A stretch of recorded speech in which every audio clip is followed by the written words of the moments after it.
You are now tuned in to the To Be Told podcast.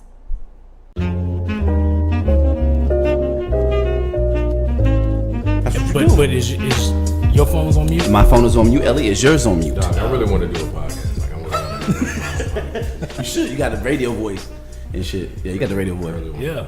Yeah. Quiet storm, motherfucker. But you got to shut the fuck up right now. We're going to do our intro, goddammit. Now, Okay. yeah, All he right. came like right in the middle of that. Jordan, don't say shit either. No, how you like to do and shit. Elliot, you got your phone on mute, man? Yes, your phone's on mute. It is. My name is Corey Terry. This is Elliot Guidry. And you're now listening to the To Be Told podcast. Elliot, my brother, what is happening? Man, my brother, it's been quite a minute. We got to close this. It's been quite a minute since the last one. It's all your fault. It is. I would blame Jordan, but he was sick when he couldn't make it. Yeah. You were sick too. No, I was not. You were sick of being here? You sick of seeing me? Is that what it is? I was sick of something. Okay. what's the something? We shall not discuss such things on.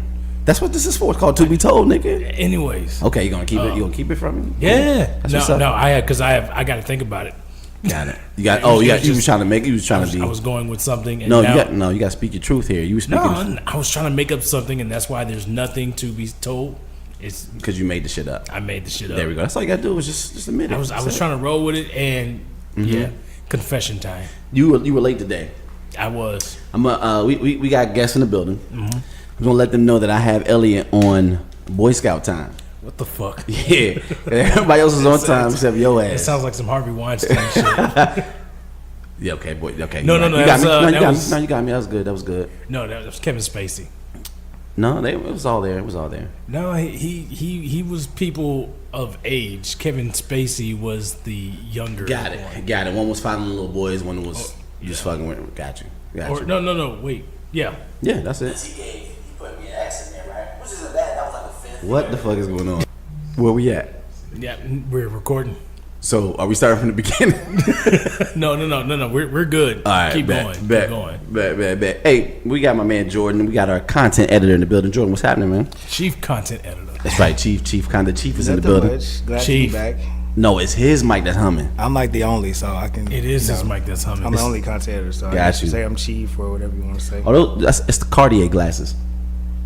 That makes me the See, chief. that's what. No, I was just making the Oh. microphone hum. Oh, it was when I. Oh, okay. Is that what it is? I don't know what it is. This is something. We got something going on. It may be my phone actually, You think so? I don't know what that. Oh Wow. shit!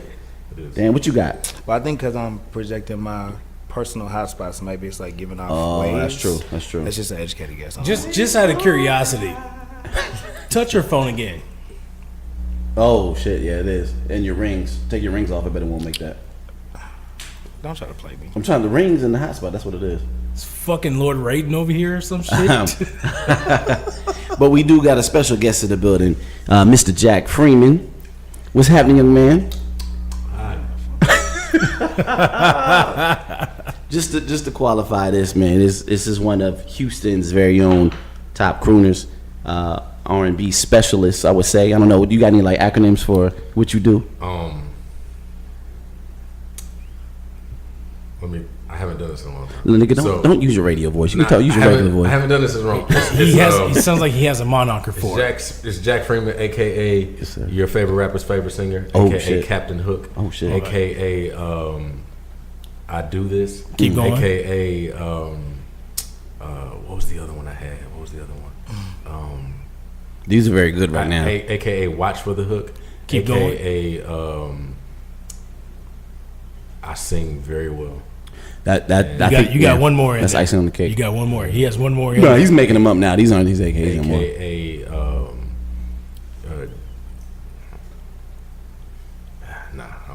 He said, I'm done. but what He had it. He did. I bet you it's a classic, and then now he had to think about it. Now he got to run it through There lawyers. was so many. Yeah, somebody might hit me up for for royalties.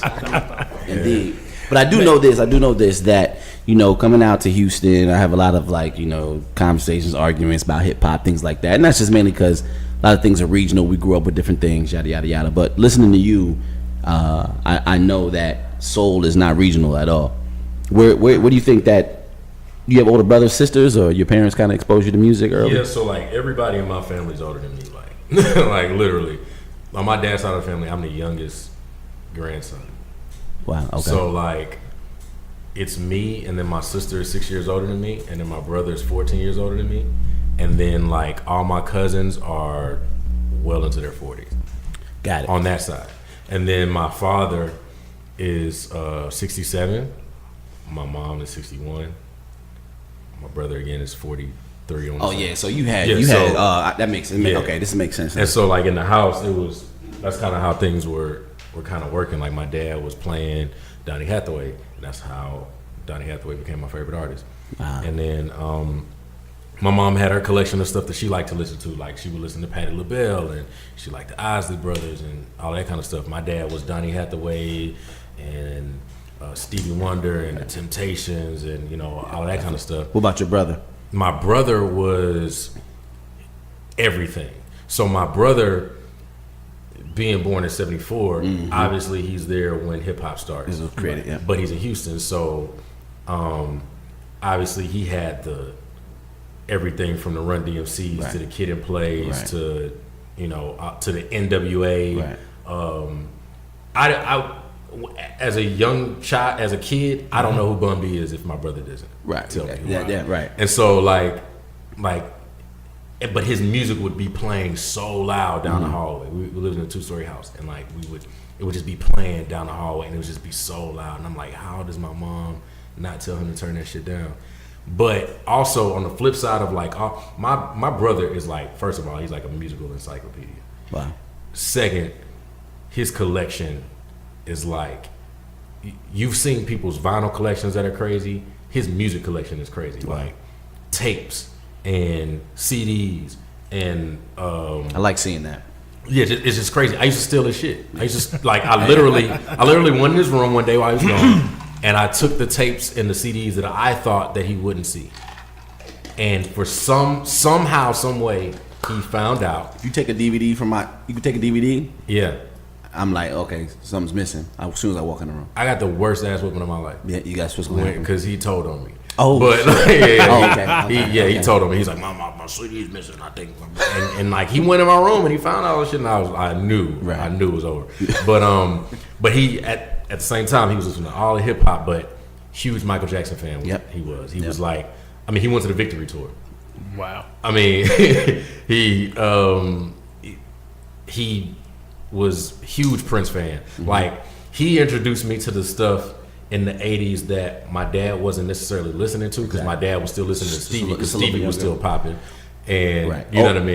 Old motherfuckers listen to the same shit. It's a time capsule. My parents same way. And so Except now my mom's kinda. So now I'm able to talk to my dad about stuff, and my dad is like hip to what's going on now. Like, I was able to kind of like introduce him to, like, he'd be like, "Oh, who is this guy?" And I'm like, "Oh, that's Black Thought." Right. Black Thought plays with the Roots. The Roots is on the Tonight Show every night. He's like, "Oh yeah, I see the Tonight Show." They can make that correlation. Yeah, he can make the correlation, or he listens to the new R&B stuff. Like the first time I ever heard a John Legend song in my dad's car. Wow.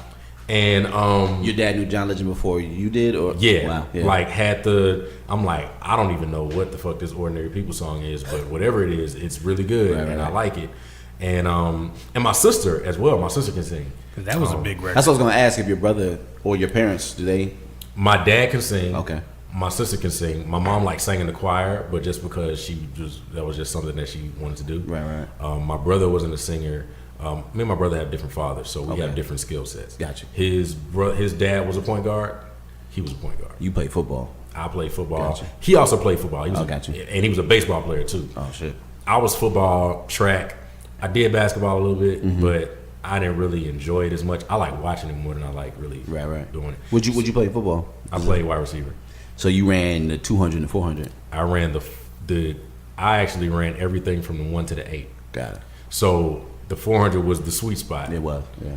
But in order for me to be in shape for the 400, I had to be 8. Got killed at 8. I had to run the 8. Got killed at My 8. coach wouldn't let me run the 4 unless I ran a certain time in the 8. So so to motherfuckers that have no idea what the fuck you Hold on, guys are they'll figure it out. What were you running in the 8? this guy. my PR was a 154. Ooh. Okay, okay, so for the uneducated, a 154 is way past competitive. That's like What are we talking? Like it's like a length? star in school. So the world record in in the in the 800 High school? is in college is world record as far as like everything. It's in the low 140s, 140s. or the high 130s. Okay. It might be Are we talking 138. distance? That's a minute in 30. Minute 38 minute seconds. and a half seconds. 2 times around the track. One That's time 2 around times. the track is a And- quarter of a okay. mile. 4 Yeah. times around the track is a mile. So 1 time is a quarter of a mile. Right. So 800 is half of a mile. You're running in under sub minute 40. Okay. So I have a little cousin. makes sense now. He's actually graduated from West Point. He played football there. He actually Is that ran a Navy? 148. Navy? That's Army. West Point's Army. Yeah. He actually ran 148 PR in the 4x8, and he was in high school when he did it. Amazing. He's 6'5", and like he has 6'5". He's cheating. He's No, incredible God, genes. no, God gave him. No, I don't yeah, count. incredible genes. Like he, I don't count. God you helps know. So like track and football was like that. Also, that was how I got my soundtrack to everything. So like I was Explain that. so warming up, I gotta listen to music. On the way, because I didn't really like to talk to anybody on the way to football games, I was listening to music. There were times where I'd be on the field, and sometimes I just needed something mellow, so I would just listen to R&B on the field walk, like just listening to that type of stuff, and not just like Erykah Badu, and like. But then when it got time for the game, it was Ghetto Boys and I graduated in 2007. Right. So from high school. So Ghetto Boys was like, when I tell people that I really like fuck with the Ghetto Boys, it's like people are like, what? That was way after. Yeah. Like what do you listen to on a regular day basis? Ghetto Boys. Yeah, Scarface was on song last time. Yeah. Yeah, and I was just like, I was enamored with that type of shit. I thought that, like, to this day, I have this running, like, unpopular opinion about music, about rap, hip hop, and I think that the Ghetto Boys are better than NWA. Member for member, the only X factor is Dr. Dre. I had this argument with Scarface, and he told me, I think Scarface is better than everybody in NWA. But you gotta do it. I think him, Ice Cube were like neck. okay, yeah. So you gotta look at it in basketball. Okay. So like, let's say when KD was, I got you. You're comparing a team. yeah. So if like, let's say if KD was still in Oklahoma City, right? When LeBron and KD play, they cancel each other out. Right. But then you just go down. When Kyrie and Westbrook play, they kind of cancel each other out. Right. So on NWA and Ghetto Boys, Bushwick Bill and Eazy-E are the same person to me. Yes. Because they didn't write their raps. And Ice Cube was writing. They didn't write their raps, Absolutely. and they were kind of almost a mascot for the group. Right. They were animated with their voices. They were the flavor. had They were Flavor Flav to the public. They were, yeah. Ren and Willie D are kind of where things kind of, because some people might say Ren might be better, but some people might like the rawness of Willie D. Right? You're right. But and I told Face that, and he was like, "Nah, NWA's better." Like he told me that. But at Because least he's being modest too at the same time. yeah, he doesn't want he's to. a He doesn't monster. want to. But I think you make a great argument Yeah. to where it's like if someone makes a good argument, I leave it alone. I won't even Yeah. like. But if you say Mia X is better than Lauryn Hill, then I may have then. He damn near choked on his do say. But if it's a good argument, or at least if you say Mia X is better than Lauryn Hill, and you make some points, and I'll be like, all right, I'll leave it alone. I'll take it. Yeah. Right. So you making a good point. But my bad. Yeah. But go ahead. So you're at in the infield. I'm glad you made a good point because my father, because when you run track or basketball, football, those are aggressive sports. So sometimes you gotta relax and chill. That's how I fell in love with Brandy, her first album. Yeah. 'Cause I had to relax a little bit. Football is a violent sport. Yeah, man. And I know we got topics on that, but it's it's a violent sport. Very much so. And my body, I got out of it before I had a major injury. I never broke a bone. Nice. Never tore a ligament. God I had bless. one concussion in high school in my sophomore year, and I was stupid enough to not tell anybody, and I kept playing. Well, you don't know what it really at that time. We don't know. Oh, what it I is. knew what it was because when I landed, my body from the neck down went numb. Oh, that's something different. I don't know. That's not concussion. Though. I landed on the back of my neck. That's and my paralysis, feet- man. And my feet went over. I had what they call a stinger. And so Right. a lot of linebackers have those issues when they hit people with their shoulders. Yeah. They hit a nerve, the It whole numbs arm up. goes numb, Yeah. and they have those recurring issues. Right. I had what they call a full body stinger. I landed on the back of my neck and everything. You know how like your foot falls asleep? Mm-hmm. Well, my whole body fell asleep. That's got to be super I've scary. done that before. It was scary. Nah, that's scary. And I got up and I was like, just out of it. but we ran a no huddle offense, so I had to keep going. And I was a sophomore, and I scored on that possession, and I scored on the next possession. How long did it take you to like get your body back? Did the needles go through your body like when it was coming back? Yeah, that's it was bad. Like, because I had to jump up. Yeah, because I caught the pass. You was probably happy that you could run again and shit. I was very worried about myself. Yeah, that's super scary. Okay, because I'm imagining the pain I went through. How do you keep moving? Like, because what happened to me, and after that shit, I couldn't. Like, the only thing I could do was sit down. Well, for me, I couldn't even get my bearings enough together to even say ouch. Yeah. So for me, my playing weight That's in how high school, bad this shit hurt. my playing weight in high school was 5'8", 150. So, I wasn't supposed to be able to do the things I was able to do. Right. I ran a 4.340. I ran my PR in the 400 was a 47.7. And I also ran a okay. Go ahead.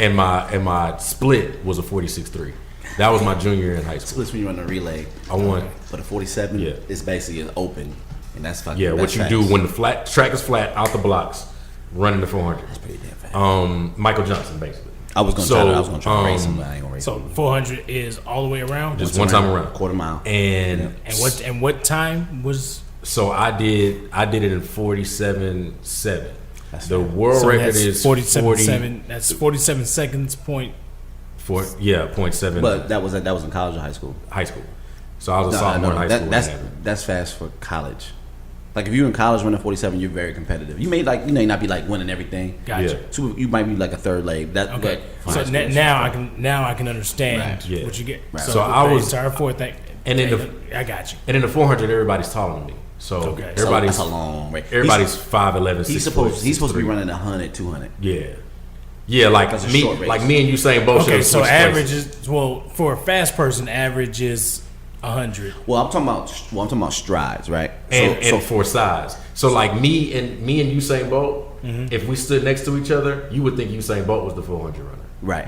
That's And why I he's would be the 100 That's runner. why he's amazing because your turnover is not supposed to be that fast when you're that tall. That's Yeah. why that what Yeah. makes you an amazing So athlete. He's Okay. like a genetic miracle. That's So you guys crazy. are counting strides. Well, along not the counting floor? them, but just being able to do it. So like if in layman's terms, if you're walking to the door Right. and the guy is 6'5" next to you walking to the door, if he takes the same regular stride that he takes and you take your regular stride, He's he's going to get there faster than He's you. gonna get there in less steps. Right. He's going to get there in less steps. Right.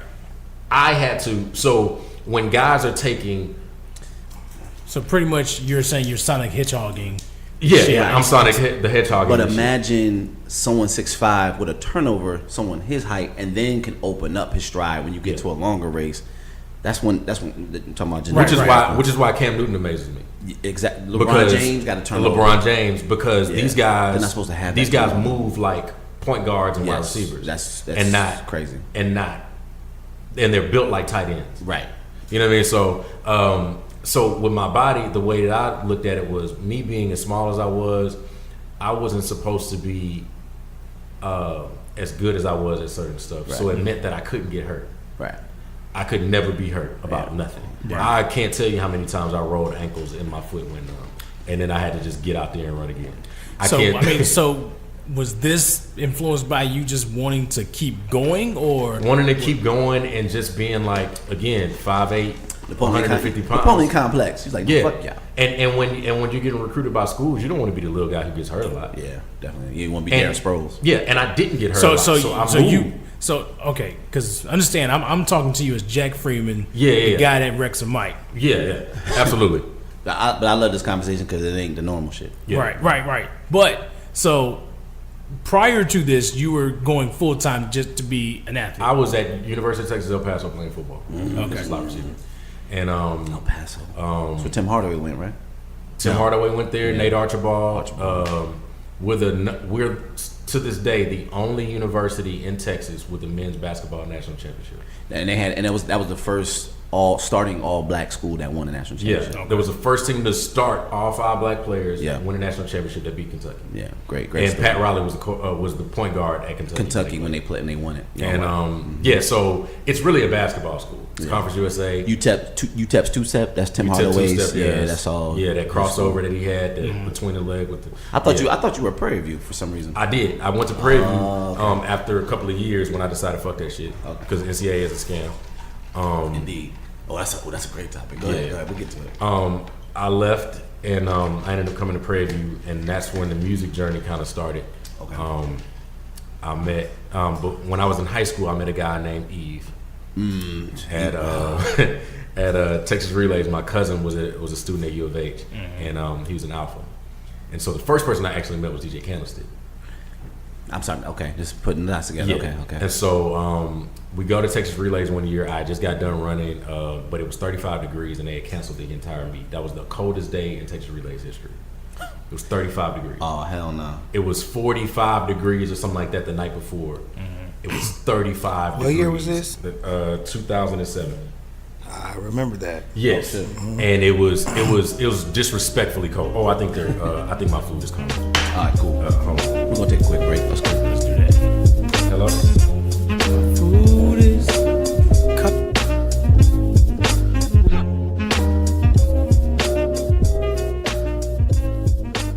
We good. So what's disrespectfully cold in Houston? Disrespectfully cold is when it hits like the 20s.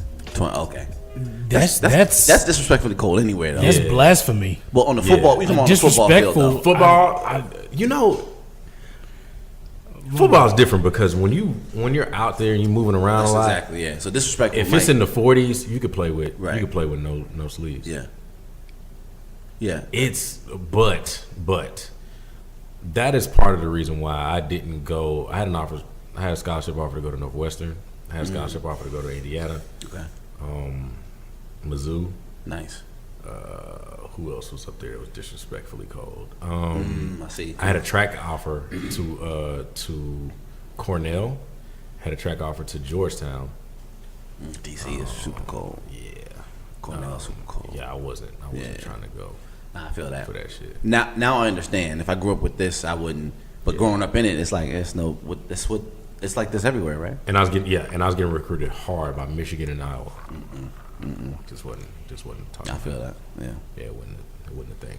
But it was disrespectfully cold. And for it to be April in Texas, Yeah. You weren't prepared for that. not at all. Because Yeah. the year before it was easily 95 degrees. Right. So like everybody came out there, nobody had jackets. Of course. It had rained, all that shit. My cousin called me and was like, "Hey, we down here for the relays." Texas. Yeah. Okay. And he was like, "Come, I'm gonna come pick you up." All right, cool. So the thing about Texas Relays for high school is that it's not a UIL meet. UIL is the interscholastic league that all of the Texas high schools operate under, unless they're private schools. So they determine your eligibility. They create the rules and all that stuff, kind of like the NCAA. So everybody has an interscholastic league of some sort. Right. New York has one. We have pin relays. Yeah. That's So what so Texas Relays is away from that. So it would be kind of like if you played in college and you played in the Final Four. Right. That's NCAA. But then if y'all played in a tournament that had nothing to do with the NCAA, wasn't sponsored by the NCAA, like a church league or some shit like that, or like a charity, it wouldn't be an NCAA event. Right. But they obviously don't do that because they're scamming. Of course. So yeah. That's a great conversation. So the UIL, because Texas Relays was a pro college and high school meet, it wasn't a UIL event. So I say all that to say that the reason why I was so freely able to move around was because when you go to Texas Relays, you don't take the school's bus, like you don't take the school's transportation. Everybody drives out there. Just get out there on your own. Right, Not right, responsible. Right. Yeah. Right. And so we were all in the hotel. We all got this hotel room or whatever, and people had their own rooms and stuff like that. So we were like staying with our parents and not, not the team. So my cousin was like, "I'm gonna pick you up." I'm like, "All right, cool." So he comes to the hotel room and he's like, "Hey, this is Omar." I'm like, "What's going on, Omar?" He's like, "Yes, it's my line brother." Okay, bet. Didn't think much of it. We go. Alpha. Yeah, Alpha. And so it's cold. Nobody has jackets. We got to go to the mall and get jackets. Well, Alphas, they know it's cold in here. Yeah, ice cold. Yeah. And so we go to the mall to go get these jackets and shit, or like a Burlington or something weak. Burlington Coat Factory. Yeah, we went. I think we went to like a Highland Mall. I don't think or y'all even know Burlington. where to get coats in Houston. Yeah, like it was trash. It was trash. And I got the thinnest coat. I don't know why, because I probably didn't have that much money. And so, but we were just layering up. Like niggas had long johns and all that stuff because we were going to go out. You know what I mean? So we get to this hotel room, and in the hotel room, Omar says, "Yo, this nigga drunk already. He already passed out." I look, and there's a guy under the table. He's face down. He literally was drunk under the table. Yeah, Drinking under the table. and didn't wake up for the first 30 minutes that I was there. Okay. And when he woke up, it was because his phone rang, and he was like, "Hello." Nah, I bet. And he hung up, and he was like, "Yo, what's going on?" So we're in this hotel room where all these guys from 97.9 was like, you know, niggas from 97.9 that ain't 97.9, like Right. Yeah. big niggas in 97.9. They're not the hierarchy. Yeah. We was there with Just Chris. Just Chris was in the room. And so Omar was like, "Yo, Eve, what are you doing? You know, drink again." And he's like, "Yeah, fuck you, Chris." And he called everybody in the room Chris. But he had this black polo sweater on, and I remember it like it was yesterday because I had the same polo sweater. The black polo sweater with the purple logo on it. Mm-hmm. And he had drooled on his shirt, and it was like a snail. You know how you drool on something black? It's like a snail trail. Yeah. I said, "Yo, you got. I'm 18. I know no one. Yeah. Except my cousin. They're like, yo, this Jack cousin. I mean, this Jason cousin. This Jason cousin." I'm like, "You got a little snail." He's like, "Yo, thank you, bro. What's your name?" "My name's Eve." "What's your name?" "Jack." "I bet, man. You cool. But fuck y'all niggas, bro. Because y'all niggas tell me. Y'all niggas ain't tell me." That's some queen shit. So he goes to the bathroom, and I don't, he maybe threw water on his face or something like that. Turns out later on, like years later, he told me that he was drinking polarized vodka all night or all day and smoking weed. So Eve was the nigga on the floor sleeping for 30 minutes before we got the phone call. Yeah, easy. Yeah. Okay. And Eve was probably like 22 Okay. at that time. Yeah. And so, you know, that's when niggas was doing reckless shit. So like, and I'm 18. Yeah. I don't drink. None of that shit. So I'm just like chilling, looking at this nigga like, what the fuck's going on? So we all get ready to go, and we go to Maggie Mae's on 6th Street, and there was a 97.9 event that Slim Thug was rapping at. This is my first time ever meeting Slim Thug. Right. I was nowhere near music at the time. So Slim, if I ever told Slim this story, he probably wouldn't even remember that shit. Right. But it was super cold in that bitch. And Maggie Mae's at the time, if I recall, really didn't have a roof. And it, like, they had a tarp over because it had rained the whole time we was out there. It was cold as shit. And it was women still out there in freakum dresses. I didn't understand it. I was like, it's 35 degrees. What are y'all doing? Y'all some real life thoughts. Anyway, so or what does Cardi B say that hoes don't get cold? So whatever. They don't. Whatever. You It's see fine. him, you see him in line. So it took years. It took like a year or two. I would come home from school, and I would hang out with my cousin, and he would play these mixtapes, and I'm like, "Yo, this Chop Screw mix." I was like, "Who's it? Michael Watts?" And he was like, "Nah, man, that's DJ Candlestick." "You know Omar, right?" I'm like, "Omar, the nigga I met in the car?" He's like, "Yeah." It's like, I didn't even know the nigga DJ. And so what they were doing was, Omar was doing these Chop Screw mixtapes, and then Eve would rap on an instrumental within the mixtape, like Swisher House. Right. So Nice. it would be like whatever's going on, whatever was out in 2008 and 9. And then in the middle of it, like the first time I ever heard Eve rap, he was rapping the International Players. Is that still around? Was that documented? I'm sure Omar has a file of this shit. And so the first time I ever heard Eve rap, he was rapping to the instrumental to international players. Was it trash? Who's No, playing it? I was like, yo, who the fuck is this nigga? Right. And he was like, yo, that's Eve. He said, you know, the nigga that was drunk that night. And I was like, trail. I said, that nigga raps? He was like, yeah. And this was around the time that Eve had first decided he was going to start rapping. I got you. And by then, Eve was sleeping on the couch in Cullen Oaks at U of H in room 265. And that's where 265 came from. Right. Because he was staying with Omar and a couple other guys that were alphas, and one was a Q.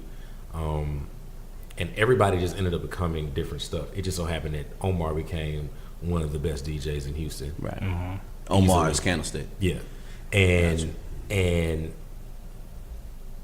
like easily one of the top 3 DJs in Houston. Right.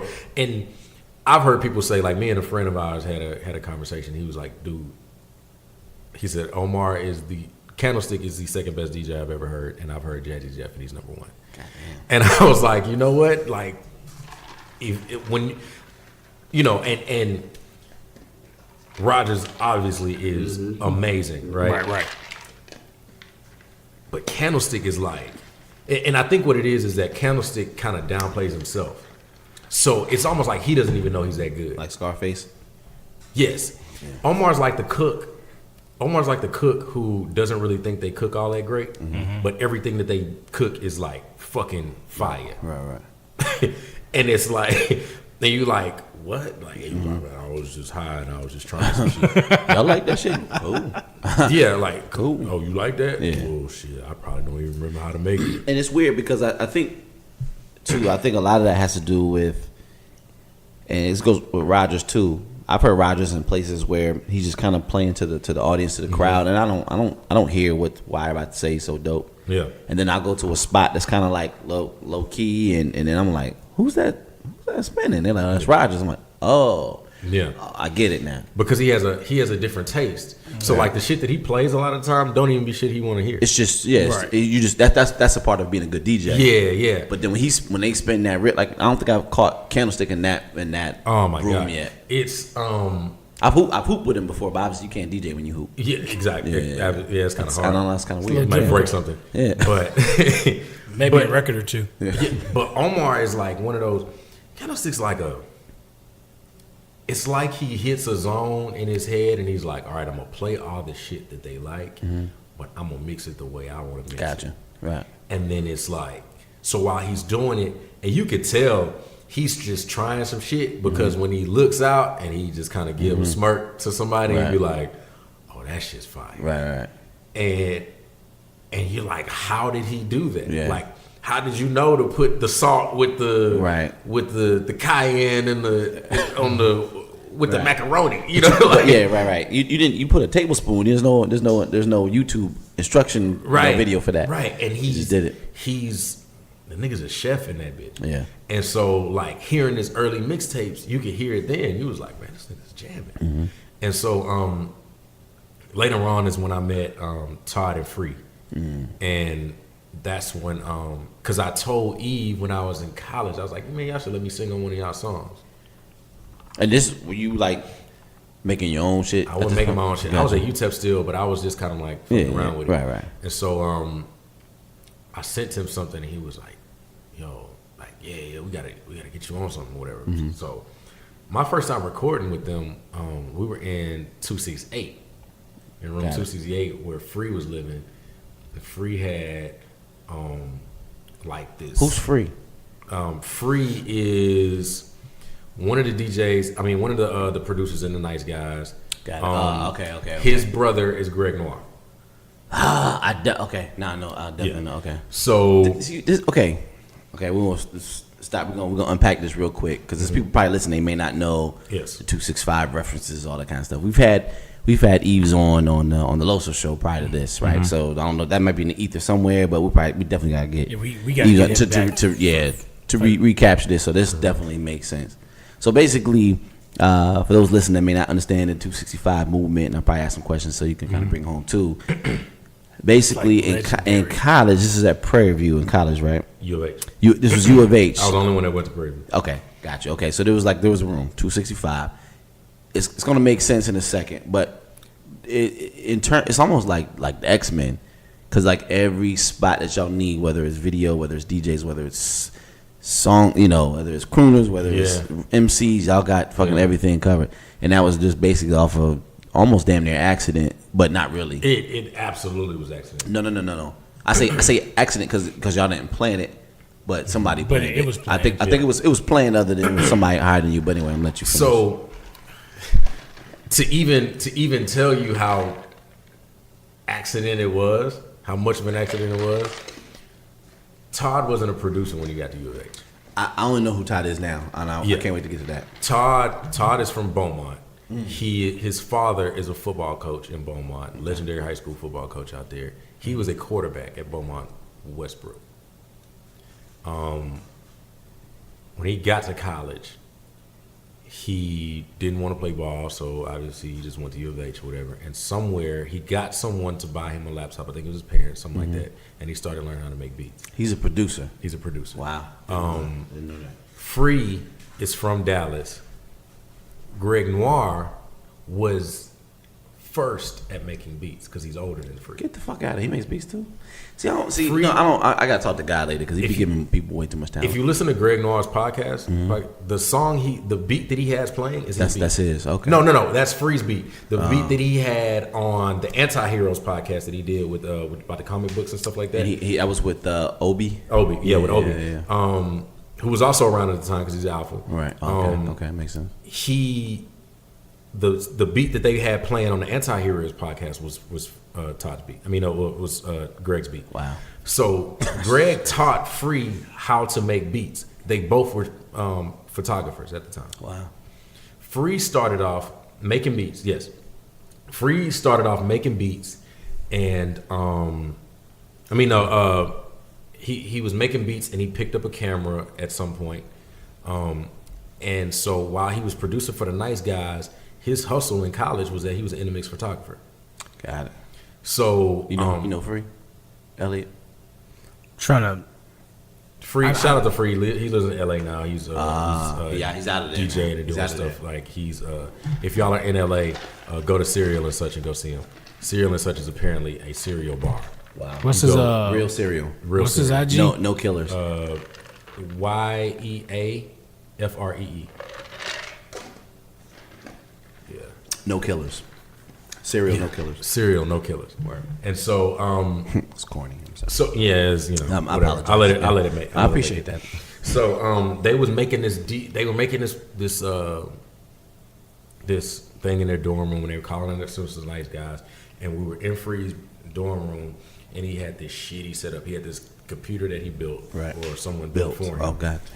And it would crash all the time.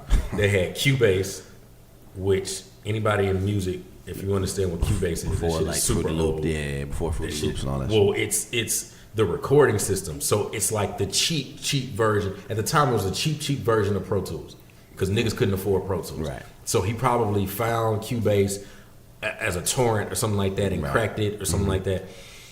And the headphones, you can only hear out of one ear.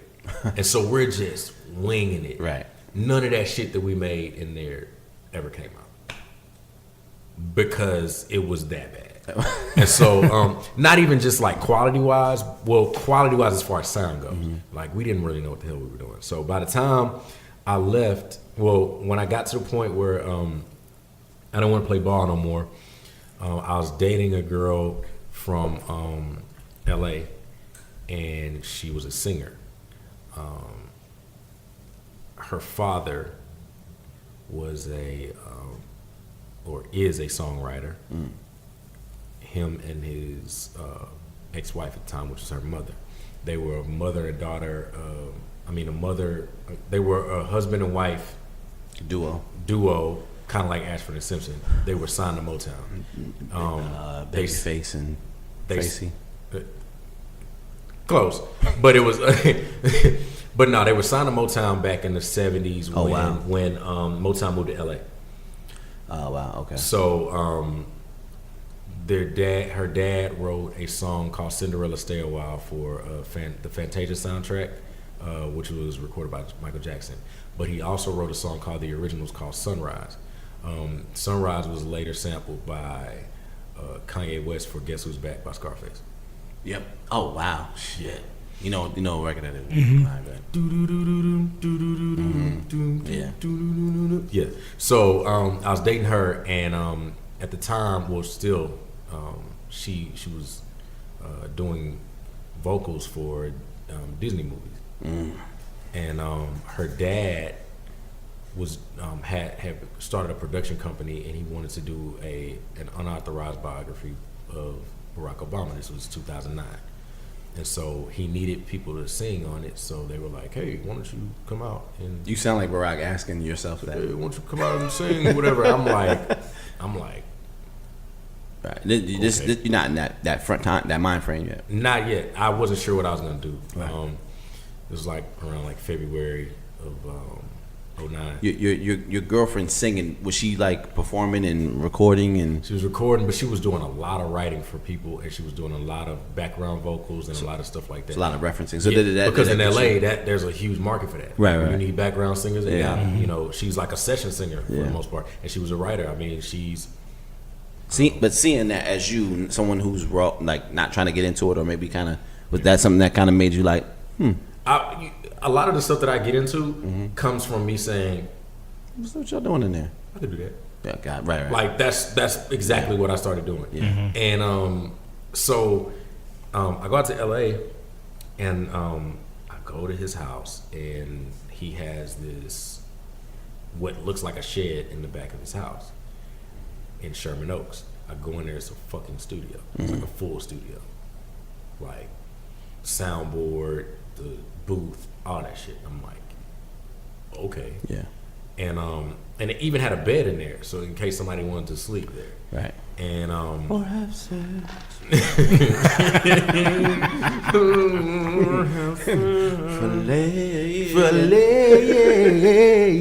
Down. Misty. I'm in there and I'm recording, and they're like, stack this and pan that and stuff. I'm like, what the fuck are y'all talking about? And I realized that it wasn't just jumping in there and singing. Yeah. The verbiage verbiage was all crazy. Yeah, and it had me covering a Curtis Mayfield song, Which one? Choice of Colors. And it's I don't know that one. if you had a choice of colors, would you? I don't even remember. The song. Okay. But we did two songs because another one he wrote, and but what struck me out of all of that stuff is the recording engineer. How so? So the recording engineer is a guy named Scott Gutierrez, and so we were talking. Spanish. Yeah, Spanish. It's a Spanish. He had a ponytail. Oh, and so he was for real. Then. Yeah. He was He was like the white guy in Yeah, the studio, but yeah. he was Hispanic. Yeah. And so so I'm talking to the dude, and I'm like, I have no idea like a lot of the stuff that I'm doing in there, and he was just like, yeah. I said, so he's like, yeah, I record at, you know, I'm a studio engineer for at Aftermath. I said, well, Aftermath? Yeah. He said, yeah, I've been at Aftermath for the last 5-6 years or so. Damn. Dope. I said, dope. So I was like, so you know Dr. Dre? And he was like, Never. he was met like, him. yeah, like I work with my, and I said, okay, so I don't want to get in anybody's business. And you can tell me, fuck off if I don't.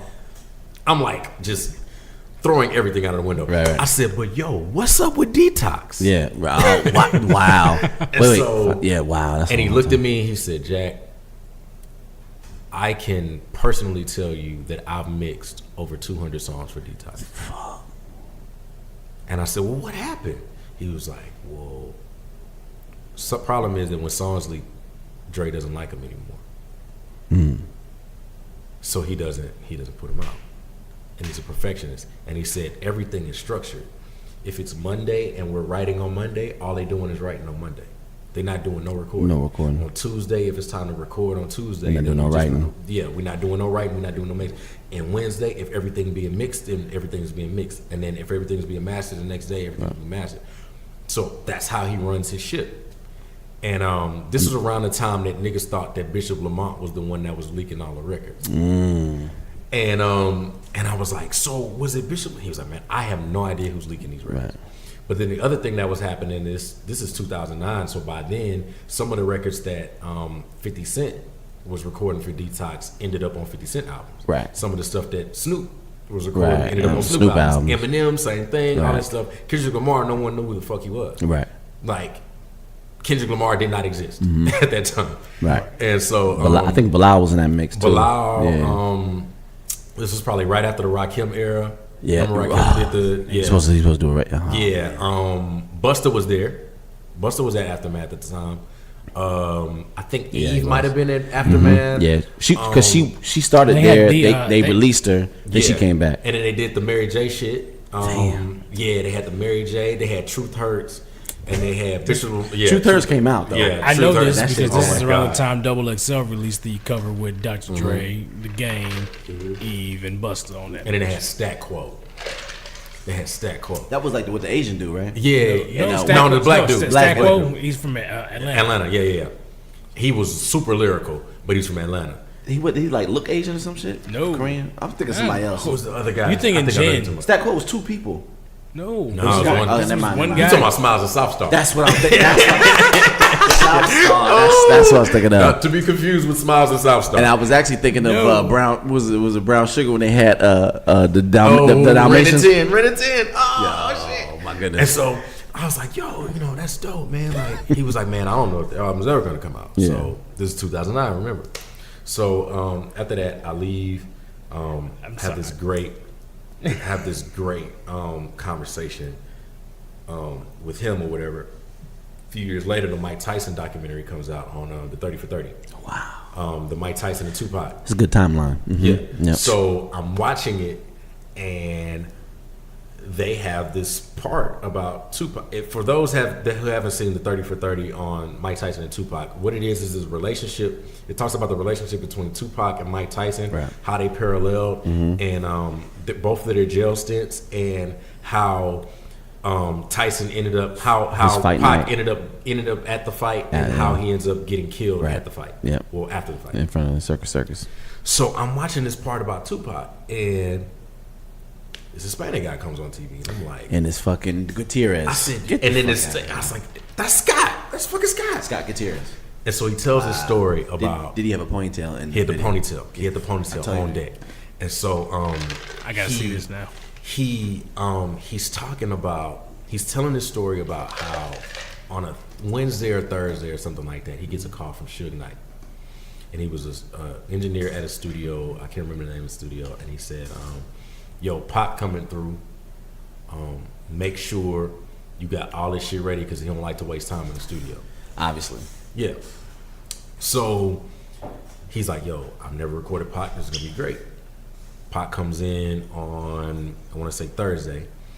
And he says, he has this beat. They play the beat.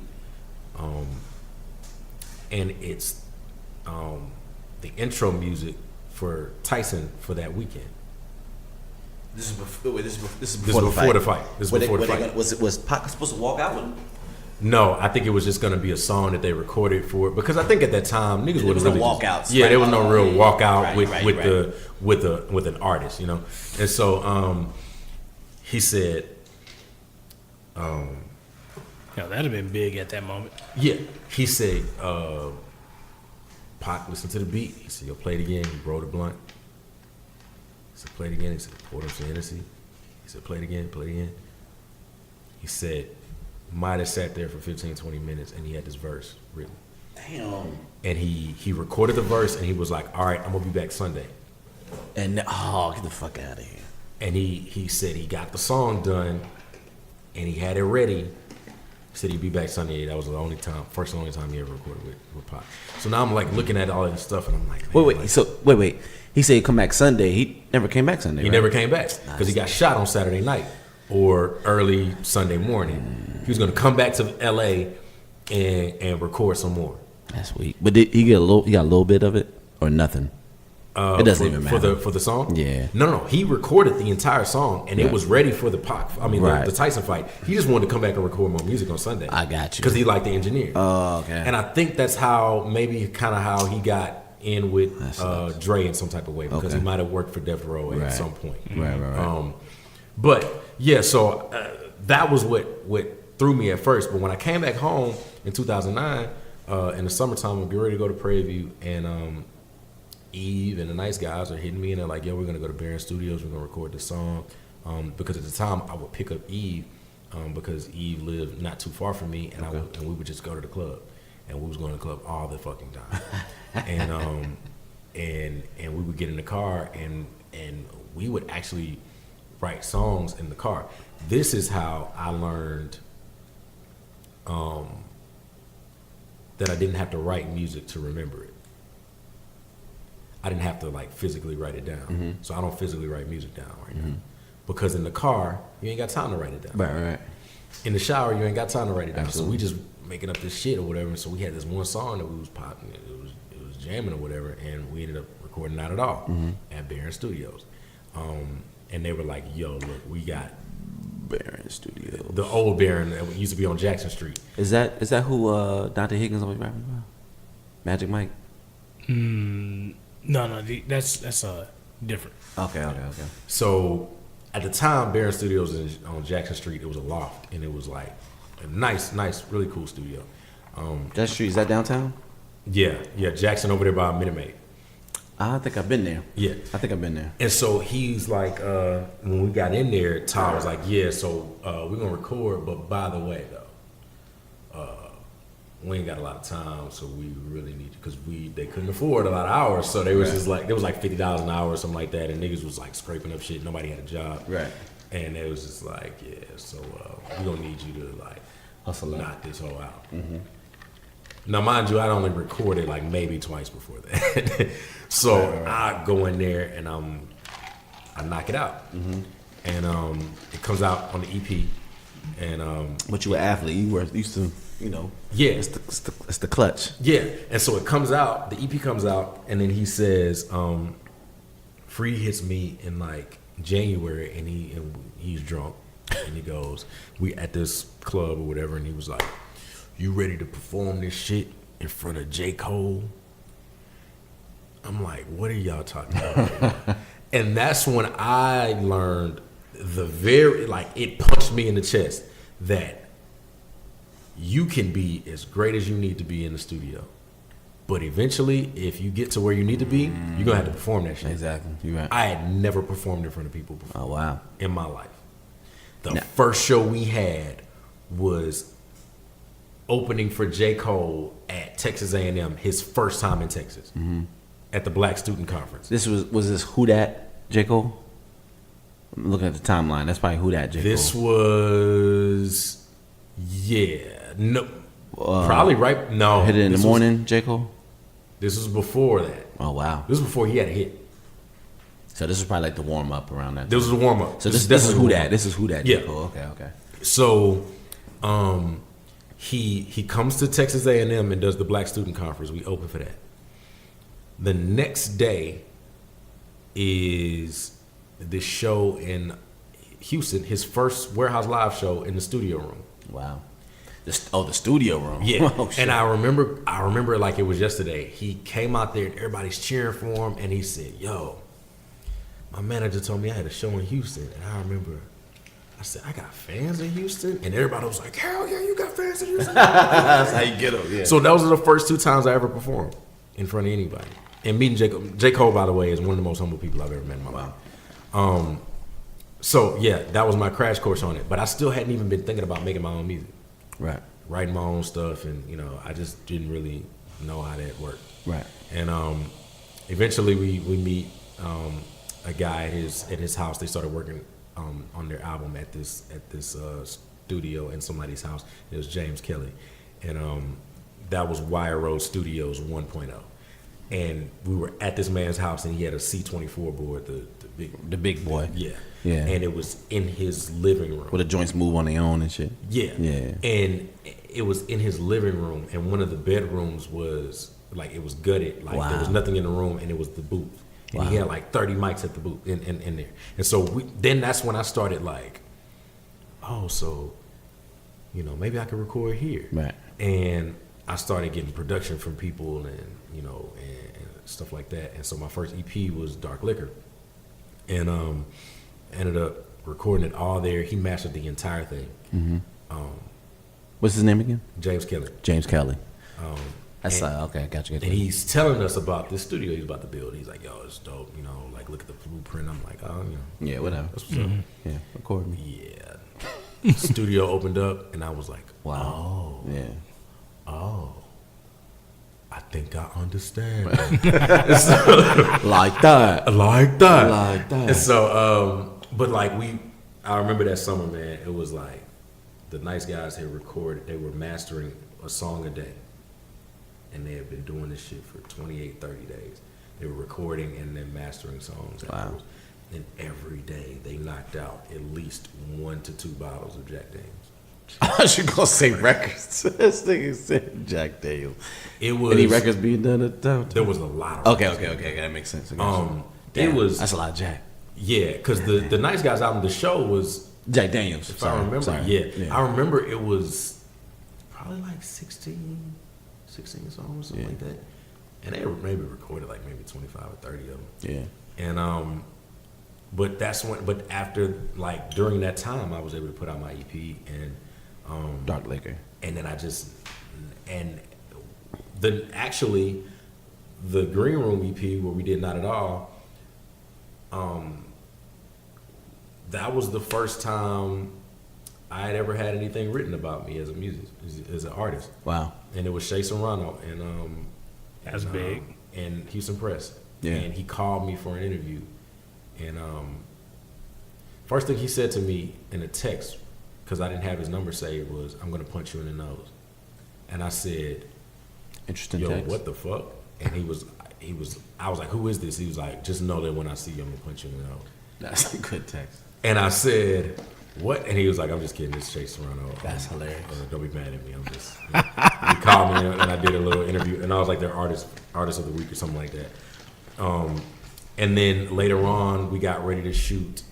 Well, that summer around that time, we got ready to shoot the Not At All video. Mm-hmm. That's when I met a guy. That's when I met formally. That's when I met Tubo. Danny Ocean. Yeah, Danny Ocean is younger than me, so he came around 2005 a little bit later. But found out later they were supposed to be shooting a documentary for the show, or for the Green Room. No, it was for the show. And Tubo was like, the story apparently was that he saw Free or something like that, and he was a Nice Guys fan, Mm-hmm. and he walked up to him at U of H, and he was like, "Yo, I got this software or whatever, blah, blah, blah. I can shoot this documentary for you." So later on, he was like, "Yo, remember that time I told y'all that I was going to shoot y'all's documentary and I was going to shoot y'all's video?" Mm-hmm. He's like, "Yeah." He's like, "Yeah, nigga, I didn't know how to shoot no video." Damn. He said, I just always wanted to shoot videos, and I figured that was how I was going to get in with you guys, because I like y'all's music and shit. Right. And so Not At All was his very first video. Yo, just quick listen. Yo, Danny Ocean is probably one of my favorite, probably top 2 to 3 videographers, directors here in Houston. That's my guy, man. Super raw, great eye, great content. Very humble dude, man. Yeah. He's just a good dude, man. And he was like, "Yeah, I don't know. But it's kind of like you, how you look at something and you go, "Yeah, I can do that." Sometimes that's what you need. That whole like just this grandiose kind of like what is it?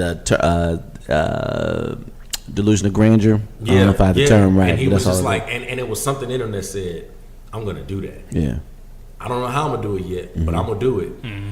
So half the battle was getting them to say, "All right, cool," and then the rest of it was like, "Whoa, wait a minute, they went for this shit? Right, okay, now I yeah. gotta really like figure this shit out." Yeah. And so that's how all of our friendship started. Yeah, it's all put together dope. well. Because y'all, That's dope. which is hilarious because I kind of have that too, but mine was like, I was like, I think I can do that, and I would get into it, and I'll be like, what did I do? Yeah. And I remember I started shooting just like a lot of like my house parties. I just recording it, and you know, if you're a singer and you're around people who don't sing, you're always the best singer, right? Especially right? Absolutely. Until you get around other singers and they can kind of critique you, and you might be like, okay, I need to step my shit up.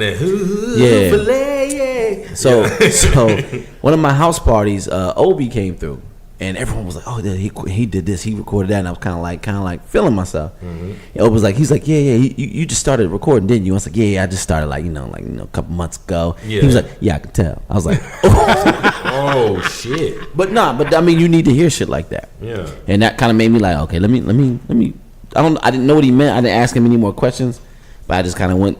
Looked up some stuff. Yeah, I was like, okay, I know what that is. I'm not sensitive like that though. Right. So I took that and was like, okay. I don't know what he sees, but he's seeing amateur, where I thought I was killing shit. So let me figure out what's amateur, what's professional. Let me try to step that shit up. Yeah. So that's dope. Yeah, it was crazy. Like everybody was just doing a crash course on shit. Like nobody was polished at anything. Right. Y'all motherfuckers polished like a motherfucker right now. Man, it's crazy to see all of us now. I mean, and it's usually a group like that. It's usually like you have your Slim in the 112, but like all y'all are Slim. So like Greg Noir is killing. Yep. I mean, you just mentioned Nice Guys. It was probably like more like influence right there. When I came out to Houston, that was all I was hearing with Nice Guys. I know they changed the name to like Houston or something. Nice Guys from David. So. Okay, David Anderson. And then they ended up parting ways as far as a group goes. Right. But but they still work together. So like on Eve's album, on Don't Panic, there's Todd production and there's Free production. But just aside from like sonically, right? Your videos, all that kind of stuff. I look at your artwork. Your artwork is always pristine. And and that was another thing. We had another friend that who's doing the artwork. So on the show, I'm kind of. Have you seen the cover to the show? No, I haven't. I don't even think you can get the show on iTunes right now. But there was a shout out to whoever did Nobody. Shout out to Elliot. Elliot shot for Nobody for the Nobody single. Elliot shot the by accident. I didn't even know. I seen the shit. Is that like the shoe hanging off the pink backdrop? No. That was Beautiful. That's the phone. The phone. Yeah. That's I'm just saying whoever did the graphic to it, like So the graphic was D-Lens. Okay. D-Lens took it and just ate it up. D-Lens is a graphic designer out of Prairie View. Okay. Who I just kind of stumbled across through some of my Prairie View friends. And but I think when your craft ascends to excellence, whoever you get is going to be, they're on your level. Absolutely, and it's one of those things. It's like it's a testament to what I saw Issa Rae talking about one day. What was she saying? And she was talking about how she was talking about networking laterally. Yeah, network laterally and stop trying to network get up to the guy. Like we could have tried to get, whatever Mr. Lee production or. This guy to mix this or blah blah blah. But really, we didn't have no money for that shit. Right. And so we just had to like do everything that we like. Right.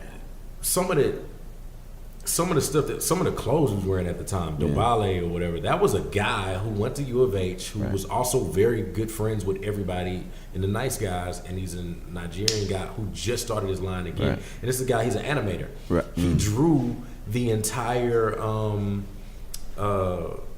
artwork for the show by the Nice Guys. Okay. He also draws the artwork for Things with Todd. Wow, which is it? Have you seen that yet? Things with Todd. I didn't even know he was a producer. I thought he was just like Todd almost like a like, comedian or some shit. That's that motherfucker's funny as shit. Yeah. Or not funny like I've skimmed through. He's hilarious. The He's hilarious, shit. dude. And he's been that kind of guy ever since. But who decided to capture that?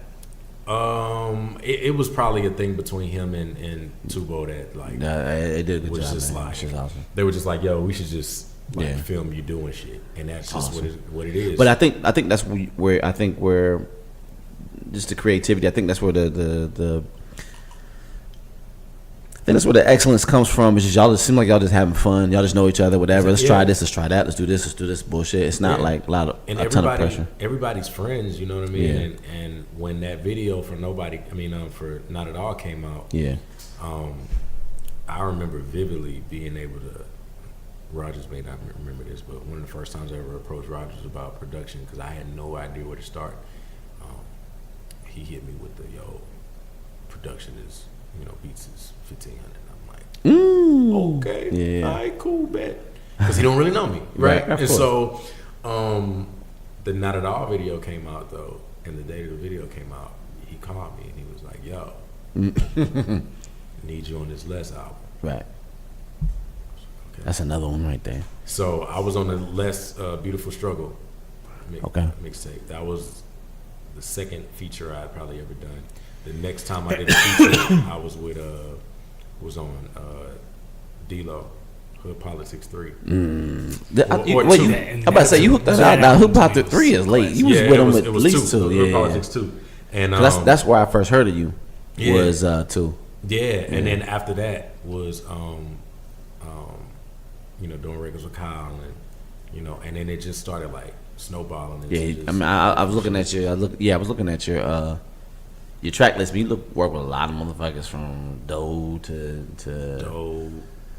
D-Lo to fucking like I said, Ellie Dollar. It's actually at this point it's easier to kind of name the ones that I haven't worked with. Wow, yeah. Man, I seen him on stage with Scarface, and I was like, "Oh, Jack is gone.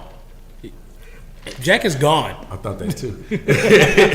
And then I went back to the house and I was like, okay. Well, I think it's just about a consistent. I think it's about a consistent grind putting out great quality, and you just got to come back to it. And that is, it's not there. There's never a moment like that where you're just like on stage with somebody and like, oh, he's out of here now. Yeah. We'll think that, but you'll know the real deal. You got to. It's funny now because I be sitting with people and I'm looking at them and I be like, damn, that's fucking Scarface. Yeah. And I'm just sitting here. This nigga just cracking jokes. Right. Hey, he's funny, dude. He's a funny dude. Yeah, he's funny. He's funny as hell. Clown. That's a funny dude. We're gonna mute that out. You call him clown.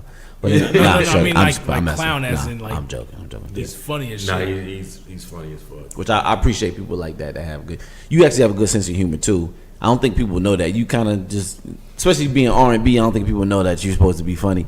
But it makes sense. It makes sense to me because I think my favorite MCs have a sense of humor. Yeah. Especially if you're writing without paper, that means your mind is pretty quick. You're pretty witty. It's funny because my personality doesn't match my occupation.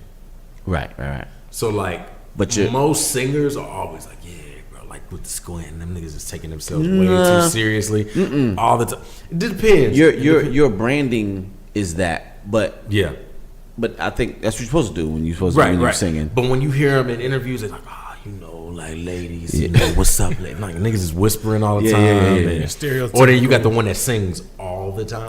The niggas that be like, we went to the store the other day and I went and got some Doritos. And then you're like, dog, what? Shut the fuck up. Them dudes are like that. And those are the guys that are trying too hard. Yeah, the ones that are just super R&B to the core. Right. And some of my favorite artists are probably like that. Yeah. And it's just, for me, like, I just don't. The reason why, and I say this about a lot of photographers, because I came up playing sports, and I think, girls wasn't a big deal. Girls came, whatever. So I didn't need to do photography to get women. Right. So then you see some photographers that, at least that are shooting women, that's their hook. To get women. That's their hook, right. Hey, baby, I can get you 500 likes. Man. Just put this pizza on your pussy. That's what I'm talking about. Pepperoni pussy. That's pretty good. Pepperoni pussy is pretty good. You should try it, Elliot. That is wow. That's kinky. Yeah, absolutely. That's some crazy pussy. It is. I'm just gonna wipe the seat off. But I'll say that with some R&B act, like they probably were nervous. For their acne on they probably didn't know right. If they didn't play any sports or anything like that, and they just sang. They were in church, whatever. They probably didn't get it. That's probably the ones that overdo it. I feel like some of them artists, by and large, are pretty insecure. Of course. And I think that artists that don't know how to do anything else outside of sing or make music or rap or whatever, their conversation is limited. it's kind of like me being in the gym sometimes, and I'm around bodybuilders sometimes, and bodybuilders don't have shit else to talk about a lot of times except That's lifting it. weights. That's their hook. And how many carbs you taking in? How many? What days do you do? Back day today? Yeah, right. Back day. That's what, yeah. What that's are the you, hook. what are you 2% right now? Yeah. That's cool. Oh yeah. I had That's the exact voice too. chicken and rice today. You had chicken and rice yesterday too. You had chicken and rice I did. last week. I did. You had chicken and rice. I did. every day. I did. But that's this what you week need. I'm gonna have a cheat day, bro. I'm gonna have a yam. Yam. Yeah. Oh, yam. But it's like some people like outside of the music Yeah. can't really talk about too much. And like I said, that's their hook. That's all they focus on, which is not a problem. But like Yeah. you said, people And, got and that makes some of them great. You know what I mean? Right. Because they focus on one thing. That's all they do. Yeah. I Right. mean, there's athletes that are complete assholes. That's it. Kobe. But yeah, Kobe just now Yeah. started to gather a personality to me. Exactly. That's why I look at LeBron. I think his gift, he can do a lot of different can things, do a but his lot of downfall, he can do a lot of things. Yeah. People like him just off his personality and shit like that. And and his upbringing is a little bit different. Yeah, so when well, you're from yeah. the hood, you're just like, Yeah. shit, niggas, you know, Right. niggas, you know what I mean? Right. I just happen to be 6'8". Yeah. And I'm like greater than everyone. Like I'm better than everyone. at this Right. shit. But the hood don't like that shit. The So you hood- got to learn how to be humble. Right, So he right, still right. has a little bit. I'm sure he got a little cockiness in him. But he got a Yeah. little of that hood humble. In him. Like he's one of those guys that's like, are you kidding me? I'm LeBron James, nigga. I'll dunk on all you niggas. Mm-hmm. Right. But also, my nigga that I grew up with is my guy, and I appreciate him. And you know, he did a little time, and he was a little bit less fortunate than Right. I was, and I can respect. it. and because you see it. Yeah. Kobe's one of those guys that was like, he put himself in a basketball factory. Yeah, he learned. I mean, he knows 7 languages. He grew up in Italy, and you know, and he went to private school in Philly. I'm from that Philadelphia market, Yeah. and where he went to school at wasn't like the Philly that we thinking of. They went to the murder capital. Yeah, Philly. Meek Mill did not go to Lower Merion High School. Right, exactly, precisely. Yeah, they don't pop willies out there. Yeah, B.D. Siegel was not there.